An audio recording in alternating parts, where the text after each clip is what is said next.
एक स्टार्टअप में टीम का क्या रोल हो सकता है? सबके कंट्रीब्यूशन की वैल्यू समझना बहुत जरूरी है, तभी एक स्ट्रॉन्ग टीम बनती है। क्या माइंडसेट लेके किसी कंपनी को स्टार्ट करना चाहिए? तो मेंटली प्रिपेयर्ड होना चाहिए। देखिए, अगर आपने कुछ स्टार्ट किया और फेल हो गए तो ये नहीं होना चाहिए कि अरे तो कुछ कर नहीं पाए, बल्कि ये सोचना चाहिए कि हमने क्या क्या लर्न किया और अगले स्टार्टअप को और अच्छा कैसे करना है। एआई को एज एजुकेशन में एआई को लाना कितना जरूरी हो गया है अभी? पर्सनल जनरिक टीचर की तरह होगा जो आपको सब कुछ बता सकता है, जानते हुए कि आपको क्या क्या आता है, कि आप जो क्वेश्चन पूछते हो उसके बेसिस पे आपको एसेस करते हो कि आपको क्या पता है। एआई की जो स्पीड है उसको देख के आपको क्या लग रहा है कि एआई का फ्यूचर कैसा है? जैसे कंप्यूटर आने से जो टेक्नोलॉजी ग्रोथ हुआ है, वो कंप्यूटर ना होने के टाइम पे था उससे कहीं ज्यादा तेज होने लग गया है। एआई के बाद भी वही कहानी रिपीट होगी कि अब ग्रोथ बहुत तेज होगा।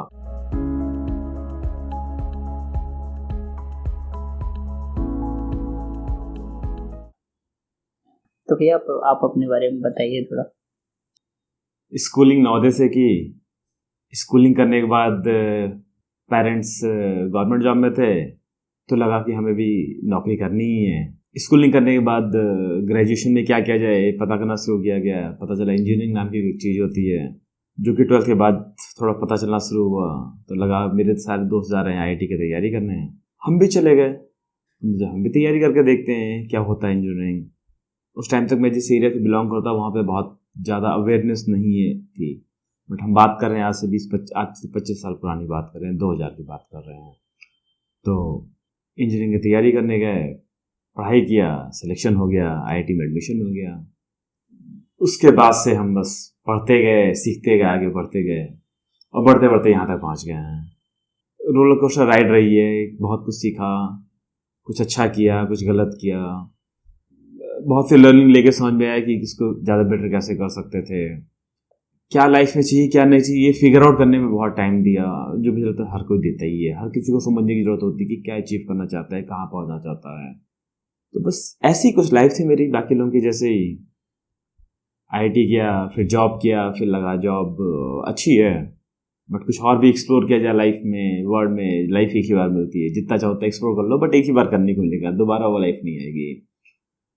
तो आईआईटी करने के बाद जॉब किया, जॉब छोड़ी, मास्टर्स करने चले गए, नेदरलैंड से पढ़ाई की। पोस्ट ग्रेजुएशन करने के बाद लगा कि कुछ और भी करते हैं। लोग अपनी कंपनी चलाते हैं, हम भी ट्राई करके देखते हैं कि लोग क्या करते हैं, कैसे करते हैं, वो लाइफ क्या होती है, वो स्ट्रगल कैसा होता है। कुछ उसमें इंटरेस्टिंग लगा, कुछ लगा कि नहीं वो करेंगे तो शायद सेटिस्फैक्शन ज़्यादा अच्छा होगा। तो कंपनी स्टार्ट करने का प्लान किया। कंपनी कहाँ स्टार्ट किया जाए, एक नया चैलेंज आता है, वो फाइंड आउट करने की कोशिश किया। समझते समझते समझ में आया कि इंडिया ज़्यादा अच्छा है, इंडिया वापस आ गए।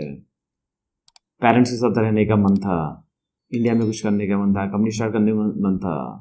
सबका बेस्ट कॉम्बिनेशन इंडिया फिट लगा, तो हम वापस चलते हैं इंडिया। कंपनी स्टार्ट किया, चैलेंजेस रहे, एक्सप्लोर किया, फिगर आउट किया, स्ट्रगल किया और करते करते यहाँ तक पहुँच गए। जैसे आपने नवोदय की बताया, नवोदय के बारे में आपको किसने बताया था? मुझे किसी ने नहीं बताया, मेरे पेरेंट्स को किसी ने बताया होगा कि नवोदय में हम जाते थे क्लास 5th में पढ़ रहे थे, तो एग्जाम देते हैं। 5th में बच्चा डिसाइड नहीं करता है, बच्चे के माँ बाप डिसाइड करते हैं। मेरी मम्मी टीचर थी, गवर्नमेंट स्कूल में टीचर थी, सरकारी स्कूल में, प्राइमरी स्कूल में टीचर थी। उन्हें नवोदय के बारे में पता था कि वहाँ पे नवोदय एग्जाम्स होते हैं, तो टीचर्स को पता होता है। तो उन्हें किसी ने बताया, वो कहीं से पता किया, उन्होंने कहा कि मेरे बेटे को, मेरी बेटी को, मेरे बच्चों को नवोदय जाना चाहिए। तो उन्होंने मेरा एग्जाम दिला दिया, हाँ मेरा सिलेक्शन हो गया और उसके बाद नवोदय पहुँच गए। नवोदय के पास आउट होने के बाद आईआईटी, तो आईआईटी के बारे में तब भी लोगों को इतना ज़्यादा पता रहता होगा मुझे लगता है, बट बड़े शहरों में। आज के टाइम पे ना इंटरनेट है, हर कोई कुछ भी पढ़ सकता है, देख सकता है, जान सकता है। उस टाइम पे इंटरनेट तो होता नहीं था, उसमें तो टेलीफोन भी नहीं हुआ करते थे, इंटरनेट तो बहुत दूर की बात हो गई है। टेलीफोन में भी लैंडलाइन फोन आया ही था। उस समय की हम बात कर रहे हैं, हम उस एरा की बात कर रहे हैं जब मोबाइल फ़ोन की टेक्नोलॉजी नहीं थी, लैंडलाइन फ़ोन का इवोल्यूशन हो रहा था इंडिया में, एटलीस्ट छोटे गांव या शहरों में, टाउन्स में कह सकते हैं। तो उस टाइम पे सबको नहीं पता था ऑब्वियसली। तो मैं जिस सेगमेंट को बिलोंग करता हूँ वहाँ पे भी इतनी इन्फॉर्मेशन नहीं थी। हमारे टाइम पे नहीं पता था लोगों को आईआईटी के बारे में बहुत ज़्यादा। मुझे पता है, मैंने आईआईटी का नाम भी नहीं सुना था, सुना होता तो शायद 12th में भी एग्जाम देने की कोशिश करता, बट पता नहीं था। तो बाद में पता चला, कोई बात नहीं, जब पता चला तब तैयारी कर ली। आईआईटी की प्रिपरेशन के बारे में, तो आज की कंपैरिजन में उस समय में competition look like a similar और maybe a differ from right now? यहाँ पे दो पार्ट है, नॉलेज गेन करना और कंपटीशन पार्टिसिपेट करना। नॉलेज गेन करना आज के टाइम पे बहुत आसान हो गया है। जो क्वालिटी एजुकेशन पहले केवल बड़े शहर के बच्चों को मिल पाती थी, कॉन्वेंट स्कूल के बच्चों को मिल पाती थी, उसकी इक्विवेलेंट क्वालिटी एजुकेशन आज के टाइम पे किसी को भी मिल सकती है, क्योंकि एजुकेशनल कंटेंट जो है, जो पढ़ाई के सारे मटेरियल हैं, वो बहुत इजीली अवेलेबल है इंटरनेट पे, और इंटरनेट बहुत सस्ता है इंडिया में। तो सबके फ़ोन में इंटरनेट है, लोग सोशल मीडिया पे बहुत टाइम लगाते हैं, बहुत सब कोई रील देख रहा होता है, फेसबुक ब्राउज कर रहा होता है, इंस्टाग्राम ब्राउज कर रहा होता है, यूट्यूब ब्राउज कर रहा होता है, हर जगह एजुकेशनल कंटेंट है, मतलब हर कोई पढ़ सकता है। तो पहला फैक्टर हो गया कि आजकल हर कोई बहुत अच्छी पढ़ाई कर सकता है, जो पहले हर कोई नहीं कर सकता था। वो कुछ लोग कर सकते थे जो अच्छे से पढ़े हैं, या फिर अच्छे एजुकेशनल फैसिलिटी पा सकते हैं, जैसे अच्छी कोचिंग पा सकते हैं, ऐसी चीज़ें हर कोई नहीं कर सकता, जो आज हर कोई कर सकता है। वो तो हो गया एजुकेशन पाने का फैक्टर, जो अब बहुत आसान हो गया है। कंपटीशन की बात करें तो इट्स अ कंपटीशन। पहले भी टॉप बच्चे जाते थे आईआईटी में, अभी भी टॉप ही जाते हैं आईआईटी में। तो कंपटीशन लेवल अभी भी उतना ही है जितना पहले था। पहले टॉप 1% जाते थे, अभी भी टॉप 1% जा रहे होंगे। पहले टॉप 2 जाते थे कहीं, तो आज भी टॉप 2% ही जा रहे होंगे। तो ऐसा नहीं होगा, कंपटीशन में कुछ बदलाव आता है। पेपर आसान हो सकते हैं, पेपर टफ हो सकते हैं, सब्जेक्ट चेंज हो सकते हैं, बट कंपटीशन लेवल वही रह जाएगा। जो टॉपर है वो टॉपर ही है। अब कोई 100 में 40 नंबर पा रहा है टॉप कर गया तो भी टॉपर है, कोई 100 में 90 पा रहा है टॉप कर गया वो भी टॉपर है। It's a competitive exam. ये एब्सोल्यूट पे जज नहीं किया जा रहा कि आपके कितने परसेंटेज मार्क आए हैं कंपटीशन में। आप टॉप 5000 बच्चों में से हैं तो आपका आईआईटी में एडमिशन हो गया। पहले था कि टॉप 2000 बच्चों में है तो आपका आईआईटी में एडमिशन हो गया। तो यही डिफरेंस आया। अदरवाइज अब क्या है कि अब ज़्यादा लोग इफिशिएंटली पार्टिसिपेट कर सकते हैं, क्योंकि ज़्यादा लोग अच्छे से पढ़ाई कर सकते हैं। पहले कम लोग अच्छी पढ़ाई कर पाते थे। ये एक अच्छा डिफरेंस क्रिएट हुआ है टेक्नोलॉजी की हेल्प से, इंटरनेट की हेल्प से।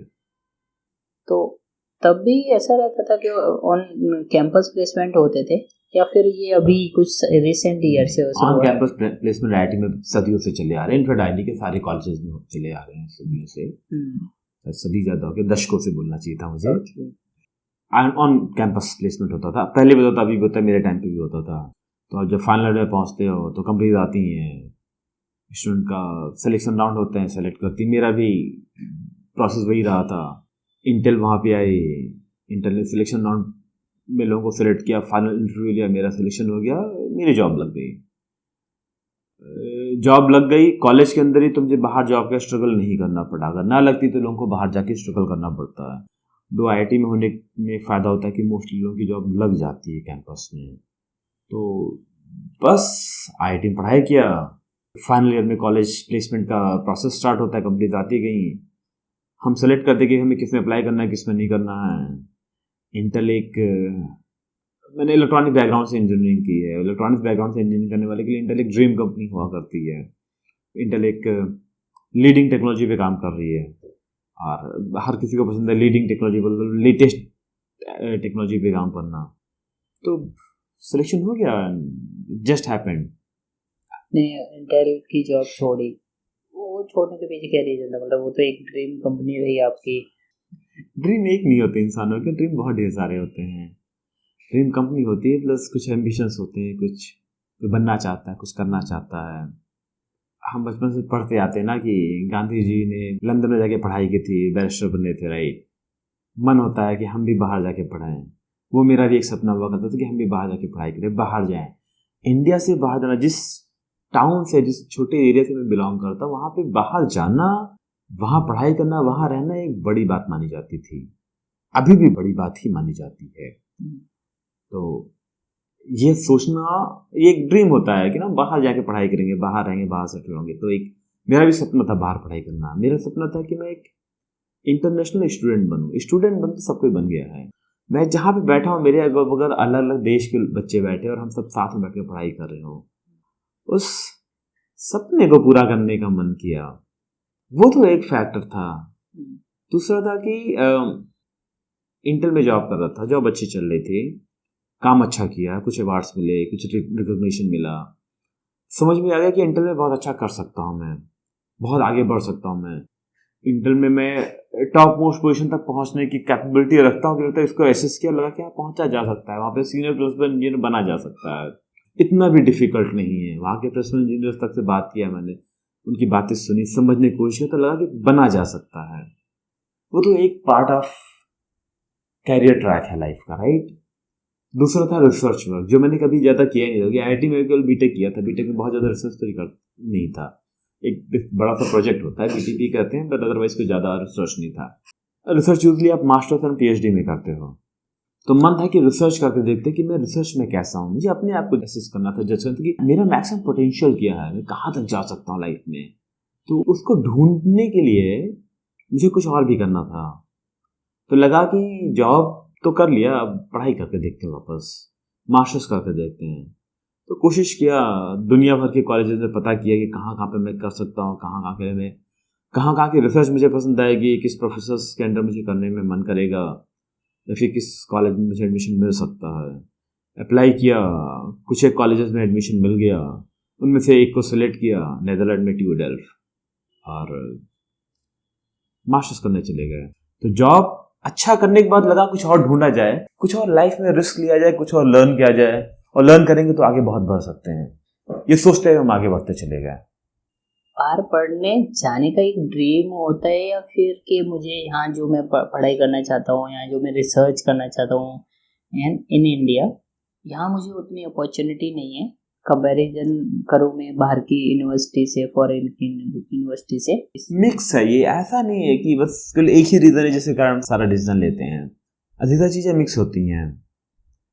डेफिनेटली इंटरनेशनल स्टूडेंट बनना एक मेरा ड्रीम था ही था, एक अच्छा रिसर्च करना भी एक ऑब्जेक्टिव था, अपने आप को समझना कि मैं कितनी अच्छी रिसर्च कर सकता हूँ, और फिगर आउट किया कि बाहर रिसर्च मुझे ज़्यादा अच्छी मिली जिस टॉपिक पे मैं करना चाहता था, जिस टाइप के काम को मैं करना चाहता था।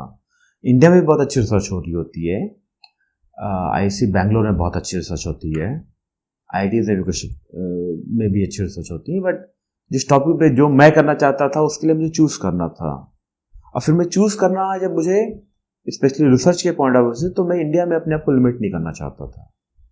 अक्रॉस द ग्लोब सारी दुनिया देखने की कोशिश की कि कहाँ रिसर्च कर सकते हैं, और बाहर करने से फ़ायदा था कि मेरे दोनों चीज़ पूरे हो रहे थे, इंटरनेशनल स्टूडेंट भी बन पा रहा था मैं, और अच्छी रिसर्च भी कर पा रहा था मैं। रिसर्च पार्ट पे बात करें तो इंडिया की यूनिवर्सिटी और फॉरेन की यूनिवर्सिटी की जो रिसर्च लेवल है, हम क्रेडिबिलिटी व्हाटएवर जो भी उसके पैरामीटर्स होते हैं अकॉर्डिंग टू दैट वो सिमिलर है। तो हमें कहाँ की रिसर्च के लिए प्रेफर करना चाहिए?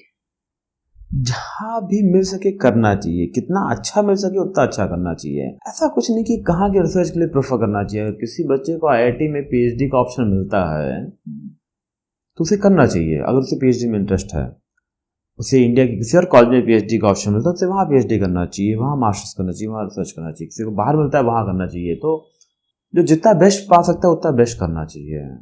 अब वो ऐसे डिफाइन नहीं होगा कि हम यहाँ का करेंगे, यहाँ का करेंगे ही नहीं। अगर आपको एकेडमिक में काम करना है, आपको पढ़ाई ज़्यादा करने का मन, रिसर्च ज़्यादा करने का मन है, प्रोफेसर बनने का मन है, या फिर रिसर्चर बनने का मन है, तो आप अच्छी रिसर्च ढूंढने की कोशिश कीजिए। जब हम रिसर्च ढूंढते हैं तो बहुत अच्छी इंपॉर्टेंस का ध्यान रखना होता है कि जिस टॉपिक पे रिसर्च करने में इंटरेस्ट है उस टॉपिक की डिटेलिंग पे जाना होता है। कि research is not an education, पढ़ाई नहीं है वो कि क्लास 12 या क्लास 11 या फिर बीटेक कर रहे हैं आप। स्कूल में और कॉलेज की पढ़ाई में क्या कॉमन चीज होती है कि वो बुक हर कोई पढ़ रहा होता है, आप अकेले नहीं हो जो उसे पढ़ रहे हो, सब कोई पढ़ रहा है उसको। तो पर जब रिसर्च कर रहे होते हो तो आप अकेले कर रहे होते हो, और उस सब दुनिया में पहली बार कर रहे हो, दुनिया में पहली बार कर रहे हो, बहुत इंपॉर्टेंट है। तो फिर दुनिया में बहुत सिलेक्टेड लोग हैं, 2 4 10 20 लोग हैं जो उस टॉपिक पे या फिर उस चीज़ पे काम किए होंगे। तो रिसर्च स्कूल के जैसे नहीं है, कॉलेज के जैसे नहीं है। आपको अपनी पसंद की चीज़ ढूंढना बहुत जरूरी है, वो जहाँ पे मिले वहाँ पे जाना चाहिए। अगर इंडिया में अच्छी रिसर्च मिलती है, मैं ये नहीं कह सकता कि इंडिया में रिसर्च अच्छी होती है या फिर नहीं होती है, क्योंकि ये उस टॉपिक पे डिपेंड करता है कि हम किस टॉपिक की बात कर रहे हैं, किस सब्जेक्ट की बात कर रहे हैं। हो सकता है कुछ सब्जेक्ट में इंडिया में बहुत अच्छी रिसर्च मिले आपको, हो सकता है कुछ सब्जेक्ट में बाहर अच्छी रिसर्च मिले। और बाहर भी जरूर नहीं कि दुनिया के नंबर 1 यूनिवर्सिटी में ही रिसर्च अच्छी होती हो, अलग अलग यूनिवर्सिटीज में अलग अलग टॉपिक पे अच्छी रिसर्च होती है। तो वो टॉपिक डिपेंडेंट होता है, ना कि बस ब्लैंकेट डिसीजन ले लिया कि नहीं यहाँ पे ज़्यादा अच्छी चल रही है, यहाँ जाना चाहिए, यहाँ नहीं जाना चाहिए। तो इसलिए जो मुझे समझ में आया अपना पूरा एकेडमिक कैरियर को समझते हुए, ग्रेजुएशन तक तो आप बस कर लेते हो कि 12th के बाद ग्रेजुएशन करना ही होता है। जिसको भी ग्रेजुएशन के बाद पोस्ट ग्रेजुएशन करना है उसे पता होना चाहिए क्यों करना है, और जैसे कि क्यों का आंसर ढूंढना शुरू करता है, समझ में आने लगेगा कि क्या करना है, क्यों करना है और क्या करने का जब आंसर मिलेगा तो समझ में आएगा कि कितना इंपॉर्टेंट है डिसीजन लेना उस टॉपिक पे, किस टॉपिक पे काम करना है, किस टॉपिक के बारे में पढ़ना है, उसमें आपका इंटरेस्ट कितना जा रहा है। क्योंकि अगर आपको बहुत अच्छा इंटरेस्ट नहीं आया तो आप इनोवेशन लेवल की रिसर्च नहीं कर पाओगे। इनोवेशन रिसर्च करने के लिए बहुत मेहनत करनी पड़ती है केवल टॉपिक ढूंढने में। इसलिए इन जनरल अगर आप अच्छे कॉलेजेस की पीएचडी के बारे में समझने को पीएचडी लाइफ के बारे में, तो उन्हें कई महीने लग जाते हैं ढूंढने में कि एक्चुअल टॉपिक क्या रखा जाए। पीएचडी स्टार्ट तो कर रहे हैं बट उसमें भी एग्जैक्टली किस प्रॉब्लम स्टेटमेंट को सॉल्व किया जाए। इसलिए स्ट्रेट फॉरवर्ड करना डिफिकल्ट है कि इंडिया में ही करो कि बाहर करो। जहां अच्छी रिजल्ट मिल जाए, जहां पे आपको जो प्रोफेसर मिल रहा है वो आपके इंटरेस्ट से अलाइन काम कर रहा है, उसका रिसर्च पेपर पढ़ने की कोशिश करो, समझने की कोशिश करो कि इंटरेस्ट अलाइन हो भी रहेगी नहीं। क्योंकि एक लंबा डिसीजन होता है। पीएचडी 5 साल की होती है, 5 से कम नहीं होती, 4-5 साल 6 साल लग जाते हैं लोगों को एक अच्छा रिसर्च आउटपुट लाने में। उसके लिए कई महीने का टाइम दो एटलीस्ट समझने के लिए। बस ब्लैंकेट डिसीजन मान लो कि इंडिया में नहीं करना है या फिर इस कंट्री में नहीं करना है, फिर यहाँ ही केवल करना है। मैंने भी यही किया था, मेहनत किया ढूंढने की, कई प्रोफेसर्स के रिसर्च पेपर पढ़े। तो जहाँ जहाँ मैंने मास्टर्स अप्लाई किया उन प्रोफेसर के प्रोफाइल को पढ़ता था, उनके रिसर्च पेपर को देखता था, उन्होंने क्या क्या रिसर्च किया, उन्होंने क्या क्या काम किया है पास्ट में, उनके एकेडमिक बैकग्राउंड को पढ़ता था। फिर देखता था कि वो उस बैकग्राउंड में, उस वर्क में मुझे इंटरेस्ट आ रहा है कि नहीं आ रहा है। और जिन जिन प्रोफेसर के वर्क में इंटरेस्ट आता था मैं उसको रीच करने की कोशिश किया एंड अप्लाई करने की कोशिश किया उन कॉलेज में मास्टर्स करने के लिए। तो ये ऐसे स्ट्रेट फॉरवर्ड नहीं था कि उसके लिए कॉम्पिटेटिव एग्जाम दिया, जो रैंक उसके बेस पे डिसीजन हो गया। रैंक के बेस पे डिसीजन लेके पूरा रिसर्च वर्क ही था एक अपने आप में पूरा समझने के लिए कहाँ जाना है। नीदरलैंड से आपने मास्टर्स किया वहाँ से, तो मास्टर्स के बाद आपने पीएचडी न करने का डिसीजन क्यों लिया? Because you just go there for a research work ना? गया था रिसर्च एक्सप्लोर करने, एक्सप्लोर किया, मास्टर्स किया, 2 साल का मास्टर्स था, 3 पेपर पब्लिश किए। उससे ये तो प्रूफ कर लिया अपने आप को कि मैं रिसर्च अच्छा कर सकता हूँ। वो एक चीज मैं सेटिस्फाइड हूँ अपने वर्क को लेकर, अपने परफॉर्मेंस को लेकर, अपने आउटपुट को लेकर, कि अगर एक में मास्टर्स के 1 साल के 2 साल के काम में, फिर 1 साल के मास्टर्स प्रोजेक्ट में 3 रिसर्च पेपर पब्लिश किया, जिसमें कि 2 मेरे सब्जेक्ट का था और 1 मेरा मैथ्स में था। मतलब मेरा बाई प्रोडक्ट एक अपने आप में रिसर्च पेपर के इक्विवेलेंट वर्क था। तो ये समझ गया कि मैं रिसर्च अच्छा कर सकता हूँ। पीएचडी करना एक डिफरेंट डिसीजन होता है। जब वहां पे मास्टर के तो बहुत से पीएचडी से मिला, समझने की कोशिश किया पीएचडी लाइफ क्या होती है, पीएचडी इकोसिस्टम क्या होता है। रियलाइज किया पीएचडी 5 साल का कम से कम कमिटमेंट है। 5 साल का कमिटमेंट सबसे बड़ा फैक्टर था प्रॉब्ली। दिख गया था पीएचडी तो कर ही सकते हैं कि मास्टर मिस कर लिया था ठीक ठाक। तो लगा अब जॉब करने का मन नहीं था, जॉब के लिए अप्लाई नहीं किया, पीएचडी करने का मन खत्म हो गया, तब लगा कंपनी स्टार्ट करते हैं। एक यही चीज़ है लाइफ में जो अभी बची हुई थी करने की, उसको भी कर ही लेते हैं। तो नेदरलैंड में ट्राई किया कंपनी स्टार्ट करने का, टीम बनाने की कोशिश किया, क्योंकि कंपनी के लिए तुम्हें टीम चाहिए होता है, आइडिया चाहिए होता है। आइडिया पे काम किया, टीम पे काम किया। इनफैक्ट कुछ एक बिजनेस कोर्सेज कर डाले हमने वहीं, क्योंकि अब तो कॉलेज में बैठे हुए थे, ज्ञान की गंगा बह रही है, कुछ भी करो, तो हमने बिजनेस कोर्सेज कर डाले लर्न करने के लिए, समझने के लिए कैसे क्या करना चाहिए क्या नहीं करना चाहिए। बिजनेस की सस्टेनेबिलिटी स्टडी के बारे में कोर्स कर डाला है, समझने के लिए कि बिजनेस स्टार्ट करने से पहले क्या क्या सोचने की जरूरत होती है, क्या क्या करने की जरूरत होती है। नेदरलैंड के इकोसिस्टम समझ में ये आया है कि किसी भी कंट्री में इन जनरल अगर कंपनी स्टार्ट करनी है तो वो एक लोकल सिटीजन होना जरूरी है। टीम में कुछ फ्रेंड्स थे मेरे, इनके साथ मिलकर हमने ट्राई किया, डच कोई भी नहीं था उनमें से। फिर रियलाइज है कि नेदरलैंड में स्टार्ट करना फिर डिफिकल्ट है। क्या किया जाए? सबसे बेस्ट ऑप्शन था कि इंडिया चल सकते हैं। Being a citizen of India at least वो सारे चैलेंजेस शॉर्टेड आउट हैं। देखा जाए इंडिया की मार्केट बहुत बड़ी है, तो आप कोई भी काम कर रहे हो, किसी भी टाइप का आइडिया ले रहे हो, तो आपका कस्टमर बेस इंडिया में और प्यार से मिल सकता है, unless until you are doing very specific to western world. बहुत बड़ा मार्केट है, बहुत बड़ी ग्रोइंग इकोनॉमिक है, बहुत बड़ा ग्रोइंग अपॉर्चुनिटी है इंडिया में। तो इंडिया में बिजनेस किया जा सकता था। फिर लगा चलो इंडिया चलते हैं और इंडिया में बैठ के कंपनी स्टार्ट करने के बारे में पता करते हैं। तो रियलाइज किया चलो इंडिया हो गया, घूम लिया नीदरलैंड, घूम लिया यूरोप। और भी था कि मैं बोर्डिंग स्कूल में पढ़ा हूँ बचपन से, फिर कॉलेज में गया, फिर जॉब करने के लिए बैंगलोर चला गया। तो घर से हमेशा दूर था, तो मन कर रहा था कि थोड़ा टाइम पेरेंट के साथ स्पेंड किया जाए, क्लोज पेरेंट के साथ रहा जाए। अपने नीड को समझते हुए लगा कि इंडिया जाना सबसे बेस्ट ऑप्शन लग रहा था। जॉब करना नहीं है तो बाहर रहने का कोई और रीज़न दिखा नहीं, तो इंडिया वापस चले जाए। अब लगा कि इंडिया में आके कुछ करना है, कंपनी स्टार्ट करनी है। उसके बारे में पता किया, बहुत लोगों से बात किया, अपने बहुत फ्रेंड से बात किया, उनके साथ मिलकर टीम बनाने की कोशिश किया, 3-4 एक्सपेरिमेंट कर रहे, कई लोगों के साथ बैठ के स्टार्ट किया कि साथ में कुछ करते हैं। कुछ भी वर्कआउट नहीं हो पाया समहाउ।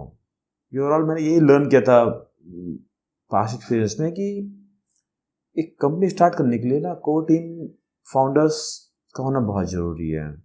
अगर उनकी कंपैटिबिलिटी अच्छी नहीं है तो आइडिया कितना भी अच्छा हो, कंपनी नहीं बन सकती है। तो आइडिया इंपॉर्टेंट है, बट आइडिया के साथ साथ बहुत ज़्यादा इंपॉर्टेंट है कोर टीम का, बहुत ज़्यादा इंपॉर्टेंट है कि आपके साथ कौन है। तो वो टीम बिल्डअप करने की बहुत कोशिश की, मैं खुद भी बिल्डअप नहीं कर पाया। अब ये तो क्लियर था कि जॉब नहीं करनी है। अब टीम बिल्डअप हो चाहे ना हो, डिसाइड किया कि कंपनी तो स्टार्ट करनी, तो खुद से स्टार्ट करनी है। पता करना शुरू किया कि अकेले से क्या क्या कर सकते हैं, और तो कुछ कुछ रास्ते मिलने शुरू हुए। तो उन रास्तों पे चलते गए और एक सर्विस कंपनी स्टार्ट किया, सॉफ्टवेयर सर्विस कंपनी। टीम का 2 तरह का सेगमेंट में टीम को कह सकते हैं। एक हो गया कोर टीम, जिसमें आपके फाउंडर्स होते हैं या फिर सीनियर मेंबर्स कह सकते हो, और एक हो गया आपकी पूरी कंपनी की टीम। तो और लोग मिलते चले गए, कुछ जॉब्स ऑफर किया, कुछ लोगों ने ज्वाइन किया। सॉफ्टवेयर सर्विस कंपनी की तरह एक कंपनी स्टार्ट किया, ड्रीम ऐप वर्ल्ड। अच्छी चली, 5 साल तक चलाया। लगा कि बस कुछ करना चाहते थे, सोसाइटी को कंट्रीब्यूट करना चाहते थे, कुछ जॉब क्रिएट करना चाहते थे, वो कर पा रहे थे। वो एक बहुत बड़ा सेटिस्फैक्शन मिलने लगा उससे। लगा कि ये ज़्यादा अच्छी चीज़ है। आप कितनी भी अच्छी जॉब कर लो, ढेर सारे पैसे कमा लो, पैसे आपके पास आ जाएंगे, बट आप कितने तक ही रहेंगे। जॉब क्रिएट करने का मतलब कि आप केवल अपने लिए नहीं कर रहे हो, आप कई और लोगों के लिए कर रहे हो, कई और फैमिलीज को सपोर्ट कर रहे हो, कई और सोसाइटी में काफ़ी लोगों पे इम्पैक्ट डाल रहे हो। वो बहुत ज़्यादा अच्छा लगने लग गया। फिर लग गया ये एक चीज़ जिसपे टाइम स्पेंड करना है बहुत ज़्यादा। करते चले गए, तब से करते आ रहे हैं। जब ड्रीम ऐप आपकी कंपनी से ही चल रही थी, उसको बंद करने का या फिर कोई चेंज स्पेसिफिक करने का रीजन क्यों लिया कि कंपनी भी कई तरीके की होती हैं। ड्रीम ऐप एक सर्विस कंपनी थी, सॉफ्टवेयर सर्विस कंपनी, जैसे इन्फोसिस हो गई, विप्रो हो गया, टीसीएस हो गई। इन कंपनीज में क्या होता है कि क्लाइंट एक प्रोजेक्ट करता है, आप वो प्रोजेक्ट करते हो और प्रोजेक्ट उसे डिलीवर कर देते हो, प्रोजेक्ट का एंड हो गया। अगला क्लाइंट लेकर आते हो, उसका काम समझते हो, टीम से कराते हो, उसे डिलीवर करते हो, एंड हो गया। ये होता है सर्विस कंपनी। इसमें कैश फ्लो मेंटेन होता है, पैसे आते हैं, पैसे खर्च होते हैं, पैसे आते हैं, पैसे खर्च होते हैं।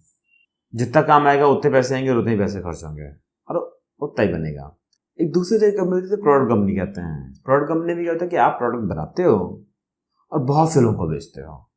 अगर आपने एक प्रोडक्ट बनाया 100 रुपए का और 100 लोगों को 1-1 रुपए का बेचा, तो आपके पैसे निकल गए।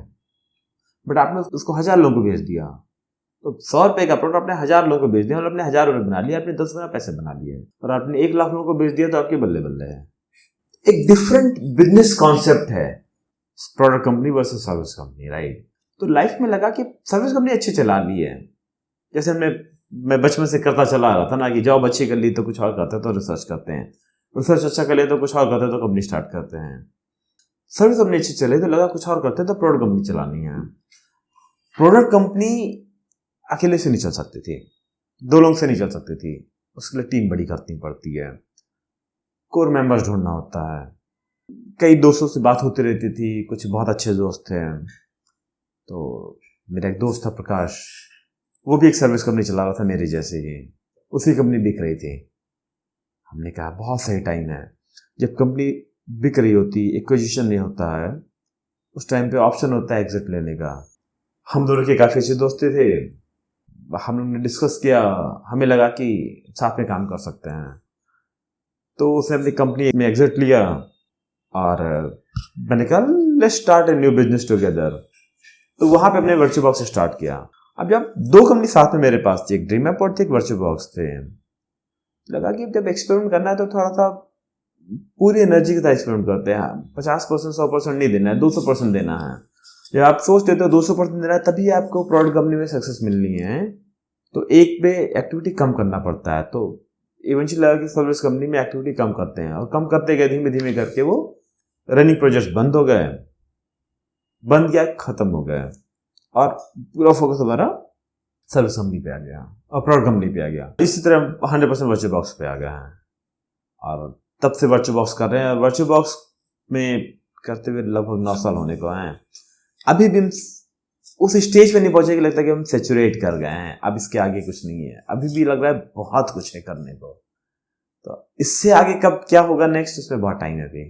What is the company? Group of people working together, कई लोग साथ में एक कॉमन ऑब्जेक्टिव के लिए काम कर रहे हैं, और उससे उस ऑब्जेक्टिव से मिलने वाले रिजल्ट को शेयर कर रहे हैं। तो अब ये है कंपनी। इसलिए एक अच्छी टीम होना जरूरी है। अच्छी टीम होना सबसे ज़्यादा ज़रूरी है। इनफैक्ट अच्छे आइडिया से ज़्यादा ज़रूरी अच्छी टीम होती है। अब एग्जाम्पल समझने की कोशिश करें तो एक बहुत अच्छा आइडिया और बहुत ख़राब टीम है तो डेफिनेटली कंपनी खराब बंद हो जाएगी, नहीं चल पाएगी, नहीं रन कर पाएगी। बट एक कम अच्छा आइडिया है बट एक बहुत अच्छी टीम है तो कंपनी बहुत अच्छी बन सकती है। तो टीम एक बहुत इंपॉर्टेंट, बहुत ही क्रूशियल एलिमेंट है कंपनी बनाने, कंपनी चलाने में। वो आइडिया से भी ज़्यादा इंपॉर्टेंट है, क्योंकि अगर आइडिया अच्छा ना हो तो नए आइडियाज आएंगे। कहते हैं ना, कुछ लोग कहते हैं कि इन्होंने बनाया और बहुत जल्दी में सक्सेस मिल गया, बट एक्चुअली ओवरनाइट सक्सेस जैसी कोई चीज़ नहीं होती है। ऐसा कुछ भी होता है कि ओवरनाइट सक्सेस मिल गई आज ही क्या और अचानक से कल बिल्कुल सुपर हिट छा गया, ऐसा होता नहीं कुछ भी। उसके पीछे बहुत सालों की थोड़ी थोड़ी मेहनत जुड़ी होती है जो कई बार लोगों को दिखती नहीं है। कई कंपनीज हैं जिन्हें ओवरनाइट सक्सेस मिल गई है, बट अगर उन कंपनी की डिटेल जाके पढ़ोगे तो पता लगेगा उन्होंने पता नहीं कितने सालों से उसका बैकग्राउंड सेटअप किया था जो उनको किसी को पता नहीं होगा। तो एक कंपनी के लिए टीम ज़्यादा इंपॉर्टेंट है। अगर टीम अच्छी है तो हो सकता उसका पहला आइडिया काम ना करे, हो सकता टीम दूसरे आइडिया पे काम करना शुरू करे, तो दूसरा आइडिया काम ना करे, टीम तीसरे आइडिया पे काम करना शुरू करे, और हो सकता तीसरा और चौथा आइडिया सक्सेस मिले। और अगर टीम अच्छी है तभी ये होगा। अगर आइडिया अच्छा है और टीम अच्छी नहीं तो पहला आइडिया सक्सेस नहीं करा पा रहा है। इसलिए टीम सबसे ज़्यादा इंपॉर्टेंट है, कोर टीम और सारी टीम फिर बहुत इंपॉर्टेंट है। कोर टीम में मेनली हम बात करते हैं फाउंडर्स की, तो फर्स्ट लाइन ऑफ टीम में फाउंडर्स आते हैं। तो वो फाउंडर्स हैं जो हम जिसके साथ स्टार्ट कर रहे हैं उसके साथ मेरा टीम अप कैसा है, या फिर मैं इसके साथ करना चाहिए तो मैं अपने दोस्त के साथ करता हूँ या फिर किसी दूसरे के साथ करता हूँ। तो हमें बेसिकली क्या देखना चाहिए कि हाँ मतलब ही और she is the right person for me for to start this business. जब भी कुछ कोई कंपनी को स्टार्ट करेगा तो स्टार्ट करने से पहले पहला तो एक आइडिया होगा ना कि इस आइडिया पे काम शुरू करते हैं। तो अगर जैसे मुझे कोई कंपनी स्टार्ट करनी हो, एज्यूमिंग कि मैंने कुछ ना किया फिर तो मैं नई कंपनी स्टार्ट करूँ, तो आज मैं कैसे सोचूंगा, आइडिया है उससे मैंने 10 लोगों से बात किया, कौन उस आइडिया पे ज़्यादा कन्विंसिंग फील हो रहा है, जिसे लग रहा है कि नहीं उसे भी लग रहा है कि आइडिया बहुत अच्छा है, कौन ऐसा लग रहा है कि वो डेडिकेटेड होकर एक्चुअल में काम करना चाहेगा, किसकी एक्सपर्टीज ज़्यादा अच्छी है। इन सारे पैरामीटर के कॉम्बिनेशन पे एसेस करना चाहूँगा कौन ज़्यादा रिलायबल होगा। रिलायबल होना बहुत ज़रूरी है। हो सकता है एक बहुत ज़्यादा एक्सपर्ट हो, जैसे मैं किसी एक टॉपिक पे काम करना चाहता हूँ और एक मुझे पर्सन मिला मेरे खुद के नेटवर्क में जो बहुत एक्सपर्ट है उस टॉपिक पे, बट लग रहा है कि एक्सपर्ट तो बहुत है बट वो लॉन्ग टाइम तक साथ नहीं देगा, उसके पास लाइबिलिटीज ज़्यादा हैं, उसके पास उसका लाइफस्टाइल ऐसा है कि वो डाउन टाइम को सर्वाइव ही नहीं कर सकता है। कि कोई भी कंपनी बना लो, कैसी भी कंपनी बना लो, अप एंड डाउन फेज दोनों आते हैं। कभी कंपनी बहुत अच्छी चल रही होगी, कभी कंपनी बहुत स्ट्रगल कर रही होगी। अच्छी चल रही होगी तो सब साथ में रहते हैं, अच्छे टाइम पे सबको साथ देगा बहुत प्यार से। तो जैसे डाउन फेज आएगा आपको सर्वाइवल के चैलेंज आने शुरू होंगे, आपको लोग छोड़ना शुरू कर देंगे।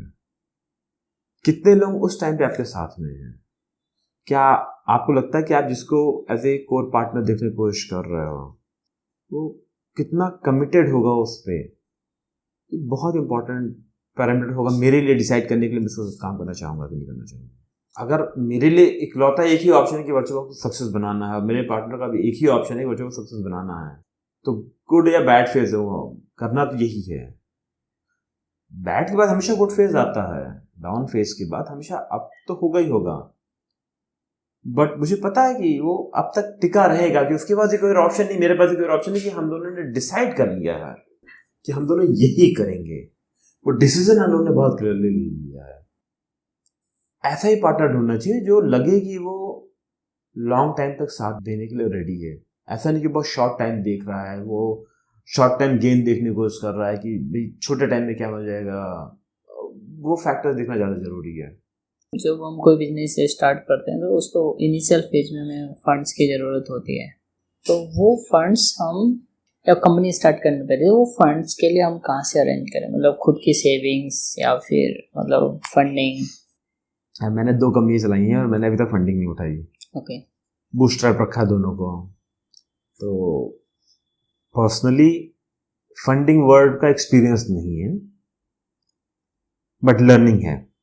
लोगों को देख के, लोगों को समझ के, मेरे नेटवर्क में बहुत से लोगों ने फंड उठाया है। सबने कोशिश किया कि वो होती कैसी, उसका इम्पैक्ट क्या है, उसका डिसीजन लेने के लिए क्या करना चाहिए।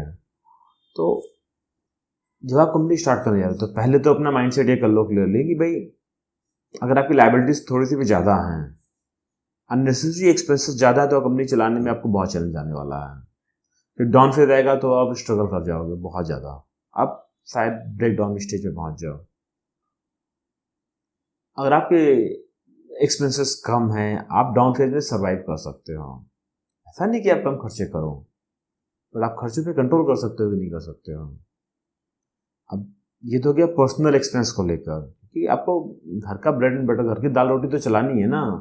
कंपनी चलानी ही बस आते, घर की दाल रोटी का अरेंजमेंट होना चाहिए। तो और किसी को जो पॉडकास्ट देख रहा है, अगर कंपनी चलानी है, स्टार्ट करनी है, अगर 1-2 साल की दाल रोटी का अरेंजमेंट है तो बेझिझक कंपनी स्टार्ट कर लो। दाल रोटी के बाद कितने ज़्यादा पकवान खाने डिपेंड करता है कितना अच्छा कर रहे हो, बट जबरदस्ती पकवान के पीछे नहीं भागना है। अच्छा करो तो पकवान खाओ, अच्छा नहीं करो तो दाल रोटी तक मैनेज कर लो अपने आप को। तो कंपनी स्टार्ट कर लेना चाहिए। फंडिंग का इकोसिस्टम कुछ ऐसा है जो आजकल स्टार्टअप कल्चर चल रहा है। इंडिया में बहुत सी कंपनी जो फंडिंग लेती हैं, बड़ी बड़ी फंडिंग लेती हैं और थोड़ा आगे बढ़ती हैं, फिर बंद हो जाती हैं। होता क्या फंडिंग में, जब आप किसी से पैसे ले रहे हो तो आप किसी चीज़ के अगेंस्ट ले रहे हो, अपनी फ्रीडम के अगेंस्ट कई बार पैसे लेते हो। मतलब आप उन्हें इक्विटी दे रहे हो, आप उन्हें स्टेक दे रहे हो, बट उस स्टेक के अगेंस्ट आपको क्या मिल रहा है? आपको पैसे मिल रहे होते हैं, आपको उनका गाइडेंस मिल रहा होता है, आपको उनका नेटवर्क, उनका सपोर्ट मिल रहा होता है। क्या मिल रहा है ये एसेस करना बहुत जरूरी है पैसा लेने के लिए। केवल अगर पैसा मिल रहा है तो कई बार वो रिस्की हो सकता है, कि कई बार होगा कि आपको पता तो है नहीं पैसे के के बिजनेस को बड़ा कैसे करना है। तो केवल पैसा लेना इंपॉर्टेंट नहीं है। तो अगर मुझे एक नया कंपनी स्टार्ट करना हो, मुझे लगे यार 10 लाख रुपए मिल जाएंगे तो मैं अच्छा कुछ कर ही जाऊंगा, तो पता लगा 10 लाख तो मिल जाएंगे, 10 लाख खर्च भी हो जाएंगे, मैं कुछ कर ही नहीं पाऊंगा। और सामने वाले को इक्विटी दे चुका हूँ, सामने वाला डिसीजन मेकिंग में आ चुका होगा, वो मुझे रोकेगा कि तुम्हें ये नहीं करना है, वो करना है, वो नहीं करना है, वो करना है। वो पता नहीं तुम्हारे फील्ड का एक्सपर्ट है भी कि नहीं, वो होता है कि बस अपने एक्सपीरियंस से कुछ भी कह देता हो। तो ये सब एसेस करना बहुत जरूरी पैसे लेने से पहले है। कई बार होता है कि आप अगर आपने फंडिंग ले ली है तो आपके खर्चे बढ़ चुके होंगे। जो काम आप कम पैसों में कर सकते थे, जो टीम आपकी कम सैलरी में आपके साथ काम कर सकती थी, फंडिंग बाद उसकी एक्सपेक्टेशन बढ़ जाती है। जो कि इंडिया के फंडिंग इकोसिस्टम या फिर इंटरनेशनल ग्लोबली फंडिंग इकोसिस्टम में यही हो रहा है। फिर अगर आपके नेक्स्ट राउंड ऑफ फंडिंग ना ले, आपने फंडिंग लिया 1 साल के खर्चे का, और 1 साल बाद आपने दूसरी राउंड ऑफ फंडिंग नहीं उठाई, तो डेफिनेटली कंपनी बंद होने की स्टेज पे पहुंच जाएगी, कि आप उस एक्सपेंस को सर्वाइव ही नहीं कर पाओगे। अगर आप कम में काम कर रहे होगे तो आप कम में मैनेज करना जान रहे होगे। जैसे जैसे आपके ज़्यादा पैसे आएंगे, आप ज़्यादा अच्छा लाइफ स्टाइल लेते जाओगे, ज़्यादा कंपनी की इन्वायरमेंट को अच्छा करते हो, कंपनी का वर्क स्टाइल अच्छा करते जाओगे। लेकिन ऐसा नहीं होगा कि आप ज़्यादा से कम कर, आप हमेशा कम से ज़्यादा कर रहे होगे। तो डिपेंड करता है कि सिचुएशन कैसा है, कंपनी कैसी है, आइडिया कैसा है। फंडिंग लेना कई बार जरूरी है, कई बार जरूरी नहीं भी है। एक स्टार्टअप में टीम का क्या रोल हो सकता है, एक लॉन्ग टर्म में, एक शॉर्ट टर्म में? टीम मतलब को फाउंडर्स, टीम मतलब सीनियर मेंबर्स की टीम मतलब सब कोई? हम फाउंडर्स को हटा दें तो वो फाउंडर रहते हैं। बाकी टीम का अलग अलग टाइप की कंपनी में अलग अलग टाइप का रोल हो सकता है, बट इन जनरल किसी भी टाइप की कंपनी हो, जो टीम है एक्चुअली कंपनी वो बना रही होती है, फाउंडर्स नहीं बना रहे होते। फाउंडर्स केवल कुछ काम कर रहे होते हैं। अगर 10 लोगों की टीम है और 2 फाउंडर हैं, मतलब 8 लोग और भी जो अपना टाइम दे रहे हैं पूरा। हम मानते हैं फाउंडर अपना डेडिकेशन पूरा दे रहा है, बहुत कुछ दे रहा है, बहुत एनर्जी दे रहा है, और बाकी लोग भी एफर्ट दे रहे हैं और उनका एफर्ट भी उतना ही इंपॉर्टेंट है। और वो नहीं रहेंगे तो टीम नहीं बनेगी, तो ग्रोथ नहीं आएगी। सबके कंट्रीब्यूशन की वैल्यू समझना बहुत जरूरी है, तभी एक स्ट्रांग टीम बनती है। जब मैं यहाँ पे इस टीम की बात कर रहा हूँ, मतलब यहाँ पे सब कोई इंक्लूडेड है, from the beginner level, entry level employ in your company to the most senior person. कि सबकी अपनी अलग एक्सपर्टीज, सबकी अपनी अलग इंपॉर्टेंस है। इसलिए कि बॉडी में बहुत से बॉडी पार्ट्स हैं, सबकी अपनी अलग इंपॉर्टेंस है, इंक्लूडिंग दिस हेयर जो कि एक्चुअली डेड सेल है, बट इसकी भी अपनी बहुत ज़्यादा इंपॉर्टेंस है, राइट। तो हर किसी कंपोनेंट की, हर किसी एलिमेंट की, हर किसी पर्सन की इंपॉर्टेंस है, और हर किसी पर्सन को उस इंपॉर्टेंस के साथ उसको ट्रीट करना बहुत जरूरी है एक अच्छी टीम बनाने के लिए। और अच्छी टीम अगर होगी तभी कंपनी ग्रो करेगी।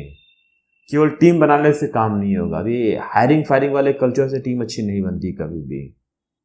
एक स्टेबल बॉन्डिंग वाला कल्चर होना बहुत जरूरी है एक अच्छी टीम बनाने के लिए, अच्छी कंपनी बनाने के लिए। टीम हमारी स्किल होनी चाहिए, टीम ना होके एक फैमिली जैसी होनी चाहिए। तो इस तरीके के बॉन्ड के क्या ड्रॉबैक है? हमें फैमिली उस टाइप का बॉन्ड होना हमेशा अच्छा लगता है मुझे लगता है ज़्यादा अच्छी चीज़ होती है वो, कि अगर आपके साथ कोई बहुत समय से जुड़ा हो, आपसे बहुत क्लोजली जुड़ा हो, वो आपके ऊपर ट्रस्ट कर रहा है मतलब, और आप उसके ऊपर ट्रस्ट कर रहे हो, मतलब आप कॉन्फिडेंटली उसके ऊपर रिलाई करके कोई भी डिसीजन ले सकते हो कंपनी का, और कॉन्फिडेंटली वो आपके ऊपर रिलाई करके अपने लाइफ का डिसीजन ले सकता है, अपने कैरियर के लिए डिसीजन ले सकता है। तो दोनों एक दूसरे पे डिपेंडेंट रिलाई कर रहे हैं और ट्रस्ट कर रहे हैं, और वो ट्रस्ट ही सिस्टम को आगे बढ़ा रहा होता है। तो बिजनेस इंपॉर्टेंट होता है, बिजनेस का ग्रोथ इंपॉर्टेंट होता है, बट फाउंडेशन बहुत इंपॉर्टेंट होती है। आप कितनी भी सुंदर बिल्डिंग बना लो, सुंदर बहुत अच्छा सा फसाड और ब्यूटिफिकेशन कर लो, अगर उसकी फाउंडेशन, उसकी नींव वीक रह गई, जैसे कोर मेंबर्स में बॉन्डिंग वीक रह गई, तो end of the building collapse करेगी। कई बार होता है ना कि हम टीम के साथ सोचते हैं कि इनको सब कुछ न सिखाया जाए, ये सीख जाएंगे सब कुछ तो ये कंपनी छोड़ देंगे। They started a new company because he or she can learn everything about company। तो मतलब ये कुछ लोगों का फियर रहता है, क्या ये सही चीज़ है? नहीं, बिल्कुल भी नहीं। तो जब मैं मास्टर्स कर रहा था तो मैंने कोई बिजनेस कोर्सेज किए थे, मैंने बताया, राइट। तो बिजनेस कोर्सेज में बहुत अच्छी चीज़ सिखाई गई थी। जैसे अब कई बार होता है ना, लोग सोचते हैं कि यार मेरे पास एक अच्छा सा आइडिया आया है, बट आइडिया बहुत कम से शेयर करते हैं। पूरा आइडिया बताने से लोग कतराते हैं कि यार कोई मैंने इसको आइडिया दिया, इस पे काम कर लेगा। इसलिए थॉट प्रोसेस है ये। क्यों? क्योंकि अगर मेरे पास कोई एक आइडिया आया है तो दुनिया में हजारों लोगों के पास ये आइडिया है आज के टाइम पे। हो सकता है सैकड़ों लोग इस पर काम करना शुरू कर रहे हों, और हो सकता है केवल 2 ही 4 लोग इसको सक्सेसफुली बना पाए। एग्जीक्यूशन ज़्यादा इंपॉर्टेंट है, आइडिया उतना इंपॉर्टेंट नहीं है। तो आइडिया और एग्जीक्यूशन में ये फंडामेंटल डिफरेंस है। तो आइडिया तो सबके पास हो जाएगा, बट वो करेज होना कि अभी यही करना है, कुछ और नहीं करना, ये सबके पास नहीं होता है। जैसे मैंने एग्जांपल दिया था ना कि मैंने मास्टर्स करने के बाद इंडिया आया, तो मैंने डिसाइड किया था मुझे जॉब नहीं करनी है, पीएचडी नहीं करना है, कंपनी चलाना है, कुछ भी हो जाए। 2 साल लगा मुझे ये वर्कआउट करने के लिए कि कंपनी चलानी कैसे, कंपनी में करना क्या है, किस टॉपिक पे कंपनी चलानी, क्या काम करना कंपनी, बहुत टाइम लगा। बट वो करेज जो था कि कुछ भी हो जाए कंपनी चलानी है, तो कभी ना कभी तो क्लियरिटी आएगी ना। उसका टाइम देने की जरूरत है, हम टाइम देता गया, एंड ऑफ द टाइम दे ले गया और वहाँ तक पहुँच गए। वो करेज सबके पास नहीं होता है, वो स्किल नहीं थी, वो नॉलेज नहीं था, वो करेज था। अगर आपने अपने टीम में किसी को सब कुछ सिखा दिया, आपको लगता है छोड़ कर जाएगा और दूसरी कंपनी चला लेगा, उसके स्किल आ जाएगी, नॉलेज आ जाएगा, आपके इक्विवेलेंट करेज नहीं आ पाएगा, आ ही नहीं पाएगा। और अगर आ जाता है, ऐसा नहीं कि जरूरी नहीं गिनना है, आ भी सकता है, तो उसको वैसे भी करेज आ जाएगा, आप ना सिखाओ तब भी आ जाएगा। जिसको ये है कि यार कंपनी चलानी है, सीख भी लेगा। इंटर्न ने मुझे कैसे ट्रीट किया, ज्यादा सिखाया कम सिखाया, दैट जस्ट डजंट मैटर। मेरे पास करेज था रिस्क लेके आगे बढ़ने का, तो मैं बढ़ गया। कम सिखाता तब भी मैं आगे बढ़ता जाता, तब भी मैं आगे बढ़ा। मतलब जिसको करना है वो खुद से भी सीख लेगा, वो कर लेगा। हाँ, आप सिखाओ ना सिखाओ, ये बस आपके मन का वहम है कि आप सिखा दोगे तो चला जाएगा, उससे जाना है तो जाना है, और आपके पास रहना है तो रहना है। तो इस वहम के वहम से बाहर आना चाहिए और उस टाइम का बेस्ट करना चाहिए। अगर आपको लगता है कि आप उसको एक्स अमाउंट पे कर रहे हो और उससे आप वाई अमाउंट का आउटपुट ले पा रहे हो और आपको लगता है बेनिफिशियल है, प्रॉफिटेबल है, तो करो। आप उसे लर्न करा के आउटपुट ज्यादा अच्छा ले पा रहे हो या बिना लर्न के लिए, वो आपके ऊपर है कि आपका वो बिजनेस एनवायरनमेंट क्या है। बट ज्यादा सिखा के, कोई ज्यादा आउटपुट तो ज्यादा सिखा लो, वो चला जाएगा तो अगला आएगा। आपको नीदरलैंड से वापस आने के बाद 2 साल लगे ये फिगर आउट करने में कि चीजें कैसे करनी है। फॉर एग्जांपल कि आप कंपनी को कैसे रन करना है, उसके क्या बेसिक्स होते हैं, कैसे फाइनेंसेस मैनेज करते हैं, तो ये चीजें जो आपने 2 साल में ऑलमोस्ट फिगर आउट की। तो जैसे कोई अपना स्टार्टअप करना चाहता है तो बेसिकली उसको क्या पाथ लेना चाहिए कि मतलब वो जिस पर्टिकुलर चीज में अपनी कंपनी स्टार्ट करना चाहता है तो उस सेम नीश की किसी कंपनी में जाके जॉब करे, थोड़ी चीजें सीखे या खुद से रिसर्च करके एक्सप्लोर करे, तो which one is the better way to start a company? वैसे मैं थोड़ा सा करेक्शन करूंगा यहाँ पे। मुझे 2 साल ये इसमें नहीं लगा कि कंपनी कैसे स्टार्ट करनी है, ओके, फाइनेंस कैसे मैनेज करना है, इसको लर्न करने में 2 साल नहीं लगा मुझे। 2 साल लगा ये समझने के लिए मुझे करना क्या है कंपनी में, कंपनी किस चीज की होगी, वो आइडिया का जिस पे कंपनी बनेगी, वो टीम क्या जिसके साथ कंपनी बनेगी, उसमें टाइम लगा। मैंने बहुत लोगों के साथ काम करने की कोशिश किया, बहुत फ्रेंड्स लोगों के साथ टीम बनाने की कोशिश किया, बहुत टाइम घर से दूर रहा, लोगों के साथ टाइम स्पेंड किया, लोगों के साथ काम किया, उसमें टाइम लगा। इसमें नहीं लगा कि कंपनी का फाइनेंस कैसे चलता है, फंडिंग करने लेनी की नहीं लेनी, इस पर टाइम नहीं लगा। टीम बिल्ड करने में टाइम लगा, उस टॉपिक को ढूंढने में टाइम लगा कि इस टॉपिक पे कंपनी स्टार्ट करनी है, उस आइडिया को ढूंढने में टाइम लगा। वो तो एनीवे सबको लगता है। अगर आज आपने सोचा कि नवोदय टॉक्स स्टार्ट करना है तो नवोदय टॉक्स का आइडिया लाया होगा, वो आइडिया लाने में टाइम लगा होगा, थोड़ा सा सोचा होगा क्या क्या कर सकते हैं, बहुत कुछ सोचा होगा करने को, ये भी कर सकते हैं, वो भी कर सकते हैं। फिर यूट्यूब देखा होगा, अरे यार तो बहुत से वीडियो बनाते हैं लोग, टेड टॉक देते हैं लोग, जोश टॉक देते हैं। हालांकि नवोदय बहुत बड़ा एल्युमनाई ग्रुप है, इन्हीं लोगों का वीडियो बना लेते तो बहुत कुछ हो सकता, तो लोग नवोदय टॉक स्टार्ट। तो ये आइडिया की जर्नी रही होगी आपकी, राइट। बहुत लोग सोचा होगा, किसी दिन स्ट्राइक की होगी क्यों ना इस पे बात किया जाए, तो आपने कई लोगों से बात किया होगा, लगा होगा, सबने कहा होगा आइडिया तो अच्छा है।